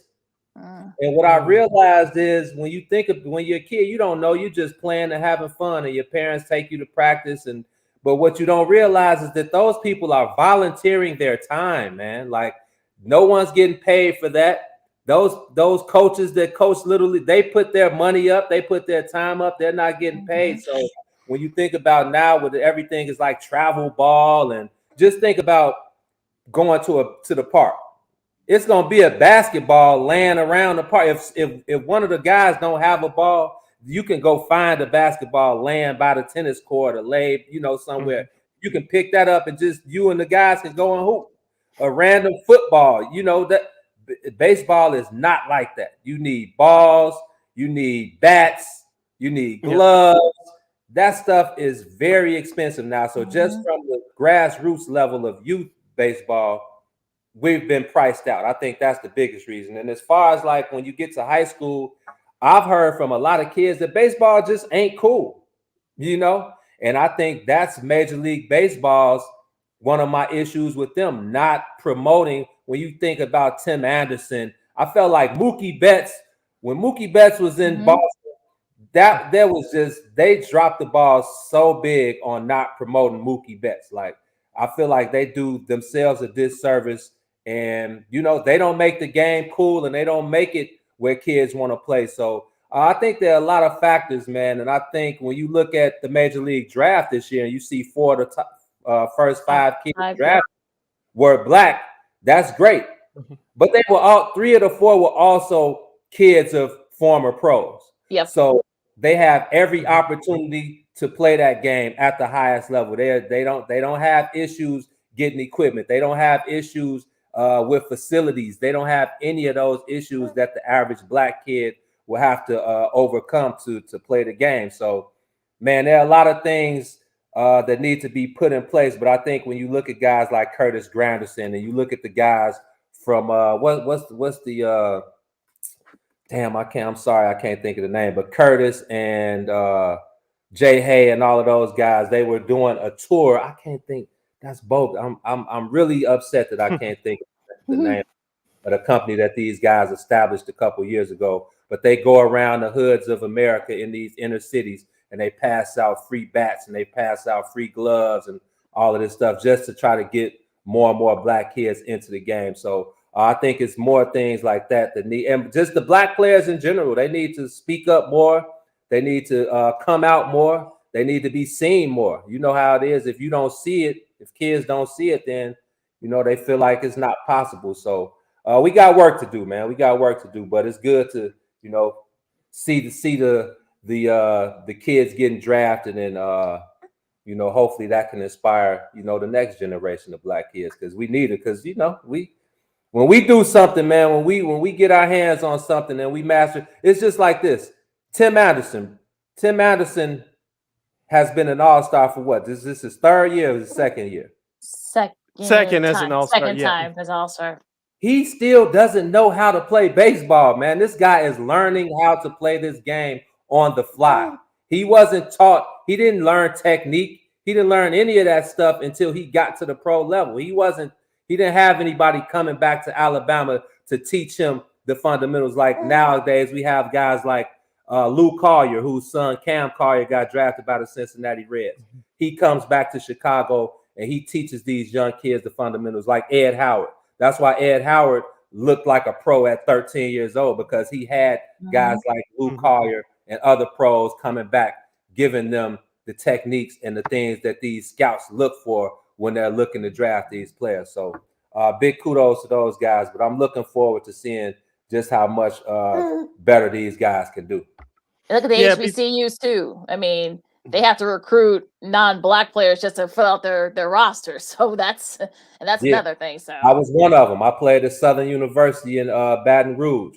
So I understand the plight of the HBCU now. I mean, we didn't have the best facilities. We didn't have the best fields, but when we got out there and played, we got the respect. We went around and we played LSU. I mean, LSU was the #1 team in the nation, and they won the College World Series that year.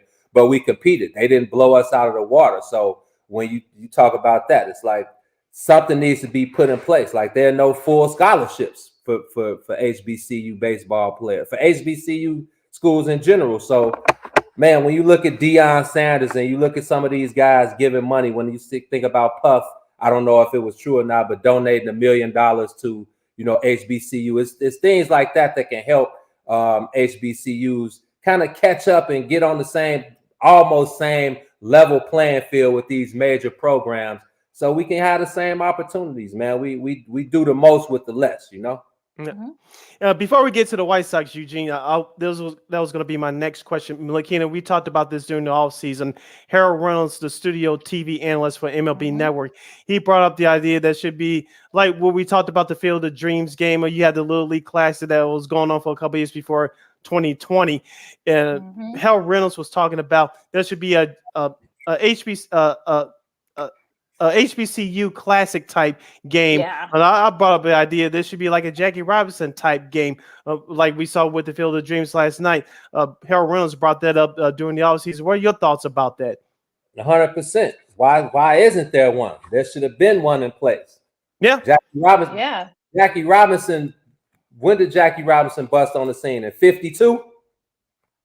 1947 he debuted. Well, 47. Come on, man. How long? That was almost 70 years ago, man. 75 years ago. Yep. Come on, brother. So we're far behind on that, but you know, it's never too late. It's never too late. And I'm glad Harold Reynolds spoke up. And there's a lot of money out there. Like there's no reason, you know, with sponsors or however they want to get it done, the opportunity is there. And I feel like it's now or never, man.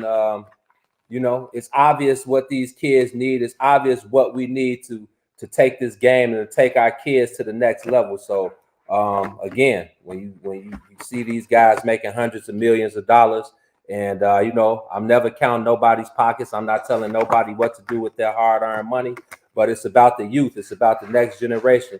You didn't make it to that. You didn't make it to that level of success without any help. So how do you think these next brand of kids and the next generation of great scholar athletes are going to do it? So, man, I got my eyes open, man. I got my third eye open. I'm watching, man. I'm watching. But shout out to Harold Reynolds for putting that in the atmosphere.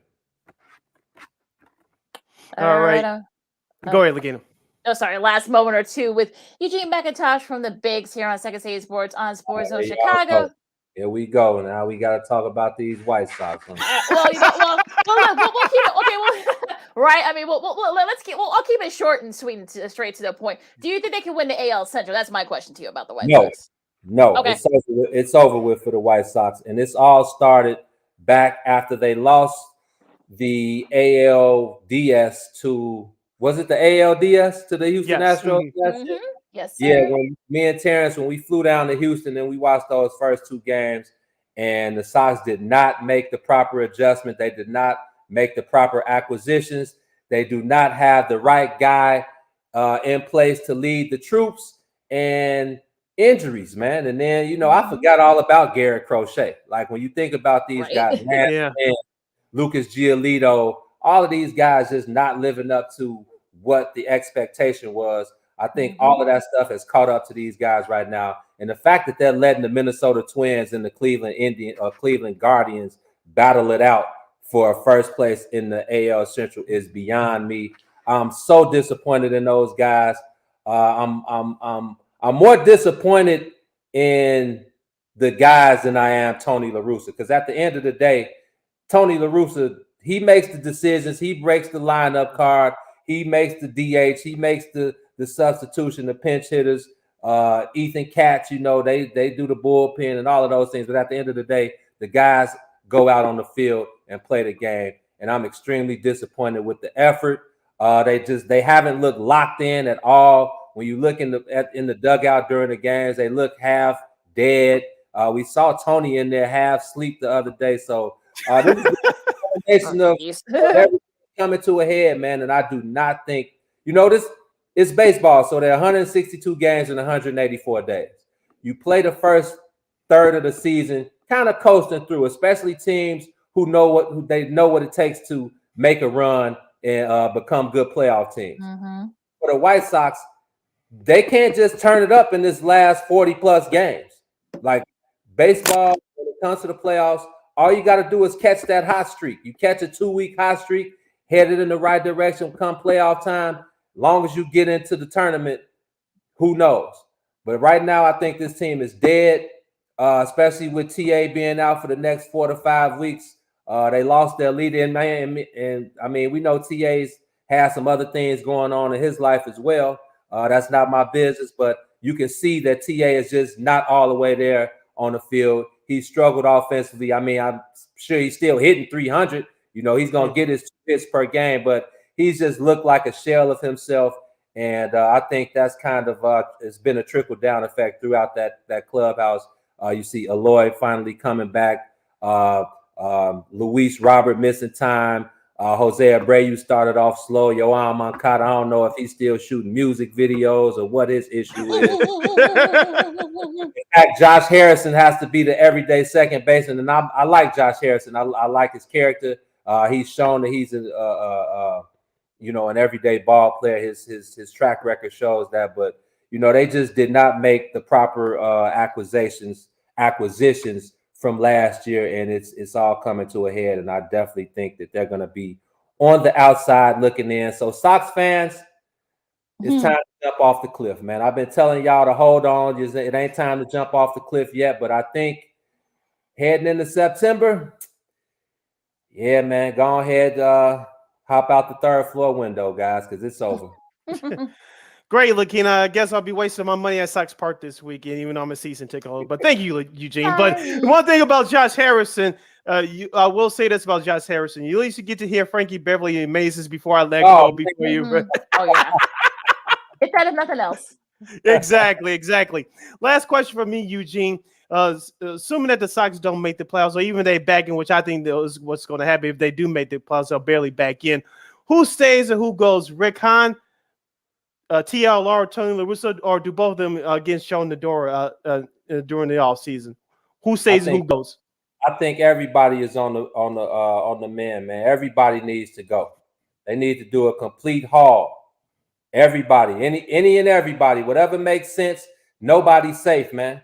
This team has failed miserably. Last year, I feel like we knew they weren't going to beat the Houston Astros, but we expected them to come back and make the proper adjustment and to become a formidable playoff team that could possibly beat anybody they face. But this has been a total disaster. And I just think Tony La Russa, I know he's got another year on that deal, out. Rick Hahn, that's up to Jerry Reinsdorf, man. Kenny, I don't know what's going on in that front office, but there definitely needs to be some major decisions made, and nobody's safe, TA included, man. Abreu, Eloy, Luis Robert, Yoan, everybody, man. Everybody needs to be reevaluated, and there definitely needs to be a clean sweep around that clubhouse, man. Very direct, as he always is. That was Eugene McIntosh from the Bigs. Once again, Eugene, thank you so much again for joining us. This is always a lot of fun when you and Terrence, and of course, we got to get Herb Howard on too as well. When you guys are on, we support everything you guys are doing, all your articles and videos and such. So where people can find all that great stuff. Again, you can find me personally on Twitter at Stay Humble, STAYHUMBLE. You can find the Bigs at It's the Bigs, ITSTHEBIGS. That's Twitter and Instagram, or just Google the Bigs, or just hit the website www.thebigs.us. Like you guys said, I'm on the Cubs beat. Sometimes I step over to Guaranteed Rate to help Terrence out with the White Sox. Herb is holding it down for the Bears. They start the preseason tomorrow against the Chiefs, so be on the lookout for great coverage from Herb. And also, we do the Bulls. We got high school coverage.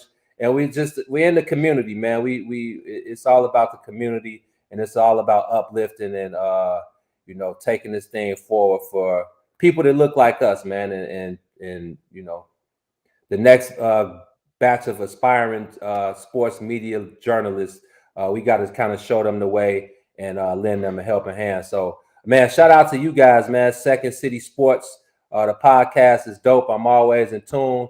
Sports Zone Chicago is always holding it down, and we like family members, man. So anytime y'all reach out, if I'm available, I'm a DM away. And again, shout out to you, Lakeena, my boy Sid, holding it down. Like I said, doing some great wrap up work for us on the Bigs website on a nightly basis for the Cubs and Sox. Sid it is not going unnoticed. And we look forward to keep building with y'all, man. So this is just the beginning, man. I think this is our 7th or 8th year on these beats, but it feels like we're just getting started. So we like TA, we still learning on the fly, and we got so much to offer to people. So let's keep growing, man. Let's keep growing, and let's keep showing each other love. Yeah, their high school coverage is really good. So you guys make sure you guys check it out with the high school football season starting in a few weeks. So their coverage is really great. So you guys make sure you guys check that out. Yes, thank you, Eugene, for everything, man. Great job as always, you and Terrence and Herb and everybody else over there. Much continued success, and let's do this again soon, okay? Anytime, brother. Peace out, man. Much love to y'all. All right. Much love to you too. Stay safe. Yeah. All right, that was Eugene McIntosh from the Bigs and his cute little guy, and he was actually very calm and very cool now. Yes, so, yes. Yeah, let's see. That's a good thing. We always love that. But we're gonna take a really quick break. We're way past our break, but you know what? I got a lot to do still with the sports media coverage. Of course, the Big Ten and ESPN, are breaking up, while the Bears will find a new radio home. And so much more sports media news and other stuff too coming up next. This is Second City Sports on Sports Zone Chicago. Cindy Brown, Lakeena McGee. We'll be wrapping things up right after this. Progressive presents the Sports Flash on the Sports Zone Chicago. Light day around baseball today. Cleveland at Detroit. The White Sox visit Kansas City. The Cardinals are at Denver. The Astros host the Rangers. The Red Sox at home against the Orioles. The Cubs take on the Reds in the Field of Dreams game in Dyersville, Iowa. The NFL preseason kicks into high gear this week. Tonight, the Giants visit the Patriots while the Titans head to Baltimore. Tomorrow, the Falcons visit the Lions. The Browns are at Jacksonville. The Jets visit the Eagles. The Cardinals at Cincinnati. The Packers are on the road at San Francisco on Saturday. Carolina at Washington. Kansas City at Chicago. The Bills host the Colts. The Bills the current favorite to win the Super Bowl. The Seahawks visit the Steelers. It'll be the Dolphins at Tampa. The Texans hosting the Saints. The defending Super Bowl champion Rams battle the Chargers at SoFi Stadium. Denver at home against the Cowboys, while the Raiders host the Vikings. For lightning fast sports updates, download the Score app. It's free and one of the most popular sports apps in North America. I'm Chuck Sanders. That's the Sports Flash on the Sports Zone Chicago. With our newest unlimited plan, everyone's welcome. Introducing Welcome Unlimited from Verizon for just $30 a line per month for 4 lines with autopay plus taxes and fees. Our best priced unlimited plan ever. Did he say $30? Yep, $30 a line for the whole family. The network you want, the price you love. Switch to Verizon today. Paper-free billing required. Unlimited 5G nationwide 4G LTE. In times of congestion, your data may be temporarily slower than other traffic. All smartphone lines on the account must be on Welcome Unlimited and are eligible only for select promotions. Includes domestic talk, text, and data usage only. Data roaming at 2G speeds. If this were a Reese's TV ad, you'd be staring at a Reese's peanut butter cup. And sure, my voice is peanut buttery smooth, but still, you need to see the peanut butter cups, right? No? I can really just say Reese's and you'll go get some? Okay. Reese's. Reese's. Reese's. Really working, actually. Reese's. Reese's. I'm on to something. Reese's. Reese's. Reese's. Reese's.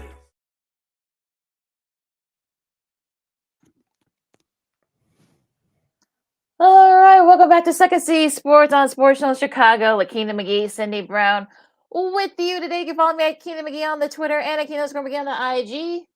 You can follow yours truly, Cindy Brown, on the Twitter and the IG at SidKid80. Once again, at SidKid80. That's SIDKID80.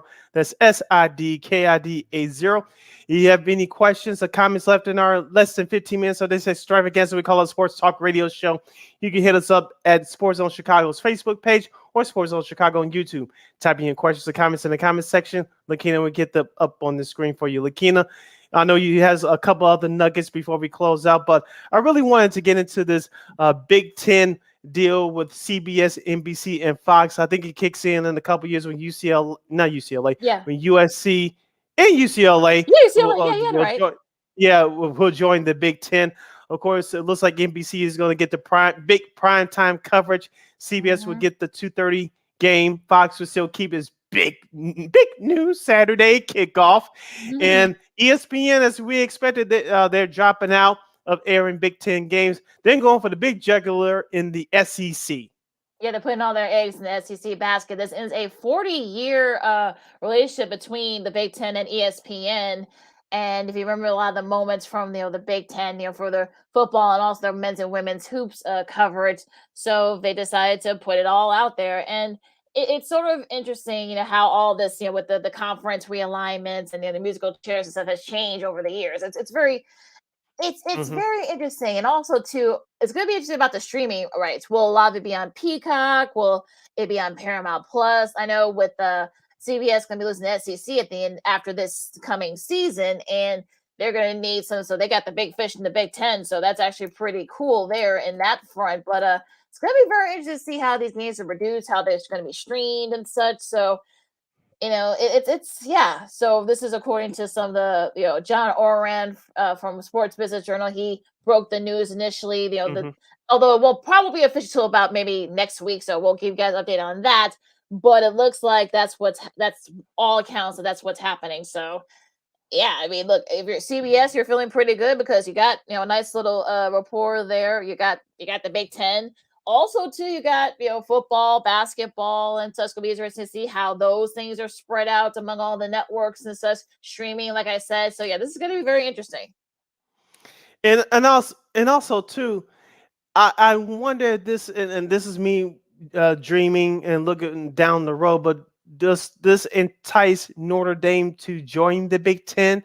Because we know right now they're getting paid. NBC pays them to air their home games on NBC, and Hmm. a couple of their games have been on Peacock for the last year or so. So does this entice this will this be the anticipation of Notre Dame eventually joining the Big Ten, football wise anyway? Well, I mean, it's gonna depend on how NBC is, separated with the how they do the Big Ten coverage. I mean, if there's still money Mhm. from Notre Dame to be had, sure. If not, I mean, like at this point, you're still sitting pretty if you're still doing the conference. It's doing an independent thing, I should say. So if you're Notre Dame, of course, you kind of keep your eye on it and see if there Mhm. is a point to them joining the Big Ten. But right now, I'm sure they'll probably be like, yeah, you know what, we're fine being on our own again. Yep. So we'll see what happens with that. Staying with football, Lakina. We didn't get to this in the beginning of the show, but the Amazon, which they'll be the exclusive home for NFL's Thursday night Hmm. football coverage starting in September. And this story was kicked around during the all season. We talked about it when it first broke. They were thinking about doing a Black Friday game the day after Thanksgiving because Thanksgiving they had the traditional triple header, the first game on CBS, then on Fox, and then NBC wraps up with the nightcap. But it looks like now that Amazon will be joining the Thanksgiving NFL party. They'll be airing a Black Friday game. It looks like it may be in the afternoon. Due to the Yeah, good. antitrust laws, it should air in the afternoon, but it's going to start next season in 2023. Yeah, it'll be interesting to see because you're going to be competing against a lot of college football games during that time period too. So it's going to depend on who plays and such. So are they going to put some of their top teams on there? Will they put some of that other stuff on there? So yeah, it's good. That's going to be kind of interesting to see how this goes. I mean, what game are you going to put? Are you going to put a game where like nobody's going to want to bother watching? You're going to put a marquee game on there. You don't want to. It's going to be on Mhm. Amazon, so you're not going to get a lot of people tuning in unless people find other ways to stream it. So. Yeah, so like you say, it's going to be interesting to see which teams are going to get the treatment for that game. We all know that's Black Friday is the biggest shopping day of the year as far as going into the holidays, and it weakens that Sunday slate schedule as well because CBS and Fox they pay a whole lot of money to air those games during the afternoon. Mhm. So the NFL has to be careful here. I know Amazon's Yeah. put up a lot of money to air those Thursday night games starting this year, but the NFL has to be careful here and not lighten up that already light Sunday schedule due to Thanksgiving weekend. Yeah, you don't want to do that. So you don't want to bite the hand that feeds you. So I think if you're the NFL, you probably put like some like no nothing game on that slot so that people won't say, oh, okay, if you miss a big play, okay, whatever, it comes down to wire, fine. But you're not gonna put a marquee Mhm. game on Amazon in the middle of a Friday afternoon, a Black Friday shopping day. So Mhm. especially with a lot of the other college football matches that are going to be up on that Friday, they may have a lot of implications too. So if you're the NFL, you want to tread very lightly with this. Yeah, and then, like I said, the NFL has to be careful here, and so and we all know that's the number one TV show in this country, the United States, and so I know it appears that they could do no wrong. Well, we know that's not absolutely true, but they know that they'll get viewership of this because it's the NFL. and people are going to watch not just for the teams that is playing, but for gambling purposes as well. So the fantasy too. So people can play their fantasy championships too, or going all the way to the playoffs, depending on how the fantasy football is set up. So, so this is going to be very interesting to see how this goes with the NFL and Amazon and the Black Friday game starting next season. Yep. Lakeena, I just read the headlines on here, but Rick Bucher of FS1, he's the NBA basketball analyst over there, and he does work for the Bleacher Report. He got booted out of a chat room or something to that effect. Do you have any more info on this? I haven't heard nothing about that. Okay. There's a big controversy going on around that. We'll dig in more into it. Maybe we'll have something for you guys next week. Here's well, like I said, we won't talk about stuff that we don't know, so we'll leave it at that. Oh, did you see from the world of the NBA? The Bill Russell's number 6 will be retired throughout the entire league. I know LeBron James currently wears number 6 for the Los Angeles Lakers. I know there's Caruso wears number 6 for the Chicago Bulls, and so I think they're exempt. Whoever has the number 6 jersey wearing it right now, they're exempt. Just like Mario Rivera, he had number 42 when 42 was retired many years ago by MLB. Do you think this was a great move by the NBA? I thought it was. Yeah, I think it was. I think it's sort of like, I think there's a no-brainer. We're retiring that number. It's unfortunate that they couldn't do it while he was still here, but it's a good thing that they're letting LeBron and Caruso and all the other. I think there are a few other guys who were number 6, so they're exempt from it. So I think that's still a pretty cool moment and such. I'm sure that I know Boston's gonna be doing a lot of stuff this season, as well. Kind of nice little tribute to him during the first home game of the regular season. Try to get some of the living guys that are that he played for or played for him. So I think that'll be pretty interesting. It's going to be a nice moment there. Yeah, but it's going to be a nice moment. As we talked about last week on the show, Bill Russell was the pioneer for Black athletes during that time, and he mentored future NBA stars like Kevin Durant, Michael Jordan, Charles Barkley. The list goes on. And he did a lot, not just on the court, but off the court as well, which was the biggest impact. So this was a great move for the National Basketball Association to do. So this was a no-brainer right here. Absolutely. And it'll be interesting to see, how I'm sure that there's going to be a league-wide thing. They're probably going to do it all at the same time. So we'll see what they do there. Now, going back to the sports media news for a second, the Chicago Bears looks like they're going to have a new radio home after this season. WBBM pulled out of bidding for the Bears radio broadcast games. Apparently, Odyssey is the parent company that owns Intercom, that owns WBBM 7 News Radio 780, and of course the Score. Apparently they're losing money, so they're pulled out of the bidding for that. So it's going to be between ESPN 1000 and WCHI FM. That's it's been a rock station for the last couple of years. I know it was a country station for many years, but it changed formats a couple of years ago to a rock station. So home of the Angie Taylor Morgan Show, formerly a Kiss FM. Yeah, so that's been sort of like, that's kind of like the main the main show that's sort of like, that's kind of like the anchor show on that slot. I know she's a big sports fan too, so I think that'd be a nice little cool if her station gets it. But it'll be interesting to see who ends up winning now that WBBM is out. They've been doing it since 2000, so it's going to be very weird hearing those games next season. But I can see why the Audacity pulled out, because of the fact that they're losing money. And plus, the Bears have been inconsistent too, so that hasn't helped either. So.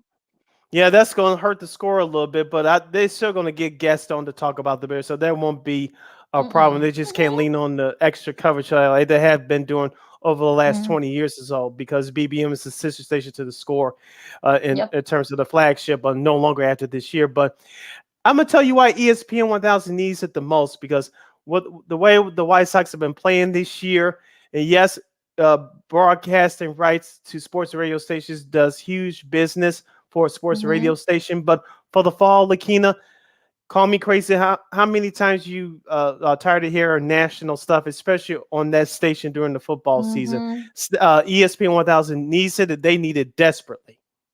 Yeah, they'll sure ball there, and they'll be in conflict. Assuming they'll keep the White Sox. I don't know how long that contract runs with the White Sox, but they'll be in conflict with the White Sox with the September and October if the White Sox make the playoffs. But outside of that, there won't be any in conflict. because they don't have the Bulls, that they don't have the Hawks, and Right. so they'll be clear right there. So Right. that station desperately needs it. Yeah, absolutely. Of course, the ratings have been okay, but have not been great. Of course, the White Sox play hasn't helped, so that's probably why. And also, too, like I said, it'll be a nice little coup for WCHI. Like you said, they got the Angie Taylor morning show. That's probably like the one thing that they have. So if they somehow get Bears games, it's owned by iHeart. For those who are wondering who aren't familiar with WCHI. FM is owned by iHeart, so they've got a little bit of cash to spend. I know they got some sports stations too, so will this sort of have them lead to probably like doing some sports shows, maybe doing those like maybe some sports sports talk shows and such. So I think that's probably going to entice people as well. And also, too, the signal for ESPN 1000, that's the one that I've been hearing about from folks who live out in the burbs. They can't get ESPN 1000. So if they do end up getting the Bears games, that's going to be a problem. They can't get past Rockford. So and will it be available on their app? Yeah, that's another factor as well, because that's another thing. Yeah, because if you having problems listening to it terrestrially, if you don't have those games available on the app, you're gonna have a problem. Yeah, because at least iHeart has its own app too, so yes, that's gonna be kind of like the thing. But yeah, it's gonna be interesting though to see. Well, we may have an answer for this by before the end of the Bears season, so we'll keep you guys updated on that. Another thing that this is from Jeff Argus, who of course does who does sports media for the Chicago Sun-Times. I think he's kind of like the new Robert Frieda, because he broke the news about Jason Benetti perhaps going to Fox. He also broke news yesterday about the Bears. They're going to have a new radio home after this season. Well, now it looks like the Blackhawks are pursuing Patrick Sharp to be their TV analyst, on NBC Sports Chicago for their Blackhawks coverage, of course. Although it's not, if they do end up giving the job to him, there's no word on whether or not it'll be part-time or full-time. Of course, the Seattle Kraken made it official. Eddie Olczyk is now the TV analyst there. Of course, Troy Murray, who's the radio analyst for the Hawks radio station on WGN. He might fill the slot too whenever. So it's going to be very interesting to see how this goes. Yeah, as we said, no one person can fill Eddie Olczyk's shoes, but it sounds like from what you just said that Patrick Sharp might be the primary analyst, but like you said, it'll probably be another team effort again. Can you get former players to fill in when Sharp's not there? Who's going to fill in if Troy Murray's part of that TV role? Who's going to fill in with John Weiderman on the radio side? And so, especially since Eddie Olczyk's son Nick left as well. So, Hawks still have some work to do, but as long as you get a credible face, they'll be fine. I know it's going to make our girl Rachel Kopchak happy. Oh yeah, oh absolutely. Yes, and me as well, but that's a whole different space for just me and Rachel. But also a special, so we just see. We'll keep you guys updated on that. Also, especially for all you White Sox fans, Adam Amin, of course, who does the work for the Bulls on NBC Sports Chicago as well. He'll be filling in for Jason Benetti, who will be doing the Peacock game. He'll be doing the White Sox Tigers game, while Benetti is going to be doing the Padres Nationals game. We talked about it earlier on Peacock. So for those of you who are wondering who's going to be filling in for Jason while he's in DC, it'll be a familiar voice for all you NBC Sports Chicago fans, Mr. Adam Amin. Yeah, if you know the story real quick, I think Adam, he was on another, I forgot which podcast he was on, but him and Benetti was up for that same job in 2017 following the retirement of Hawk Harrelson. And he talked about he was disappointed at the time, but him and Benetti are still great friends. Of course, he said he thought that things were in line once he got the Bulls job. So he's basically doing what he really wants to do as far as broadcast from his hometown in Chicago, doing the Bulls. And of course, Benetti's doing the bang-up job with the Sox. And so he said things ended up the way they were supposed to be, even though at the time he was disappointed he wasn't named the full-time announcer for the White Sox. Yeah, and plus he'll be doing the Bears game tomorrow on Fox 32. So actually it's working out great. Yeah, but the preseason game, so you'll be hearing him doing that tomorrow. Of course, he'll be doing the NFL for this season. So it's all things end up working out for the better. So disappointments happen, but it always works out in the end. Now, anything else you want to anything else that caught your eye before the yes, real quick. Yeah, real quick. The ESPN or the college football ESPN, their TV crews have been announced. I'll just read out a couple of the crews real quick. Joe Tessitore, Greg McElroy, and Katie George. Mark Jones, RG3, and Quint Kesenich. Back to back for the second year in a row, Quint Kesenich. Yeah, Dave Pasch, who's also the Arizona Cardinals radio announcer during the NFL season. Dusty Dvorak, one-time Bear, and Tom Luganville. Yeah, Luganville. They'll be back. Bob Wischusen, who's the Jets radio voice during the regular season for the NFL. Him, Darren Orlovsky, and Chris Budden, and Dave Fleming, Rod Gilmore, and Tiffany Blackman. Yeah, they got a whole a huge list of folks there. We're not going to go through all of them because there are just so many, of course, through all the various networks that they have. So yeah, this is actually going to be a really cool. Of course, Chris Fowler and Kurt Hurst and Holly Rowe will be the number one team once again. Then Sean McDonough, Todd Blackledge, and Molly McGrath. They'll be doing the Saturday primetime game on both ABC and ESPN. They're going to be sharing that. They're going to be sharing that the duty as well. So yeah, so some of the other ones, Thomas Shea will be. I know he was off last year due to some health issues. He's feeling better, which is good. He'll be back on the sidelines as well this year as a field analyst. Also, Aaron Murray, who's been doing work for CBS Sports Network the last couple of years. He's signed with ESPN and SEC. He's going to do a lot of SEC stuff. So games as well. Of course, also do some studio work too as well. Of course, you're talking about Brock Osweiler. He'll be doing game analyst work with Anish Shroff and Taylor McGregor. They're a new team for this year. So of course, a lot of the other teams are just mostly SEC, and of course, Tiffany Green and Jay Rocker will be doing HBCU games for the most part. Chris Carter and Mark Hurst, Leticia Harris will be doing some of the top games for the AC Network. So yeah, so many teams. There's been some reshuffling. So go to ESPN PR their press room website, guys. If you missed the list, we're not gonna go through a whole list because they're 30 right. 32 teams announcing teams. So that's just some of the other highlights. Yep. So with that being said, Lakeena, take us home. You can follow me at Keena McGee on the Twitter and at Keena_McGee on the IG. You can follow yours truly, Sydney Brown, on the Twitter and the IG at SidKid80. Once again, it's SidKid80. That's SIDKID80, SIDKID80. Make sure you download that Sports Zone Chicago app wherever you get your apps.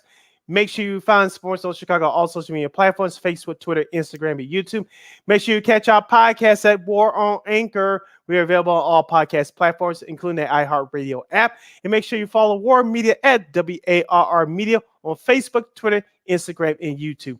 And thank you very much in advance for your support. Like, share, subscribe, and tell your friends.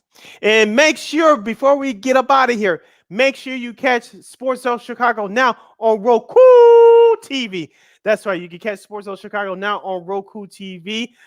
We are available 24 hours a day, 7 days a week, 365 days a year. You can catch us live in or on demand. That's right. That's how you do it if you're watching us on the YouTube stream right now or the Facebook stream. Add channel, search for Sports Zone Chicago on Roku TV. If you already have a Roku television, just tap on the sports section and add Sports Zone Chicago today. If you don't have a Roku TV, that's okay. You can take your iPhone, iPad, iTouch, cell phone, laptop, Chromebook, like I'm broadcasting from right now, and download that Roku TV app today and search for Sports Zone Chicago by going to the sports section. And voila, there we are. Sports Zone Chicago is available now on Roku TV. Whatever device you got. So you can check out all the shows. Our show, of course, Sean and Maya, the Smoke Fellas, What's Up, Cuz. We got some other shows that are going to be launching, by I think the end of the month or the early this month, just in time for the start of football season. You got, some great soccer action. You got the St. Jude Championship, which starts the FedEx Cup, race. So that's going to be a great one too. The first of 3 events there. Of course, you got baseball. I know the WNBA. I think they're going to be starting their playoffs this weekend. I think, or maybe on Sunday, I guess. But yeah, so much sports. We're going to the time of year, Sid. Of course, preseason football, of course, is starting. It's already started. So it's football, so I know folks gonna be excited about that. So much sports. So make sure you guys check it out. It's not gonna be too warm, so you guys can be able to check out some of the games and such. So if you're not gonna get vaccinated, wash your hands, wear your mask, and be good to each other. This has been Second City Sports on Sports Zone Chicago, and we'll see you Monday. Till then, go Sox, wherever it's worth. Holla.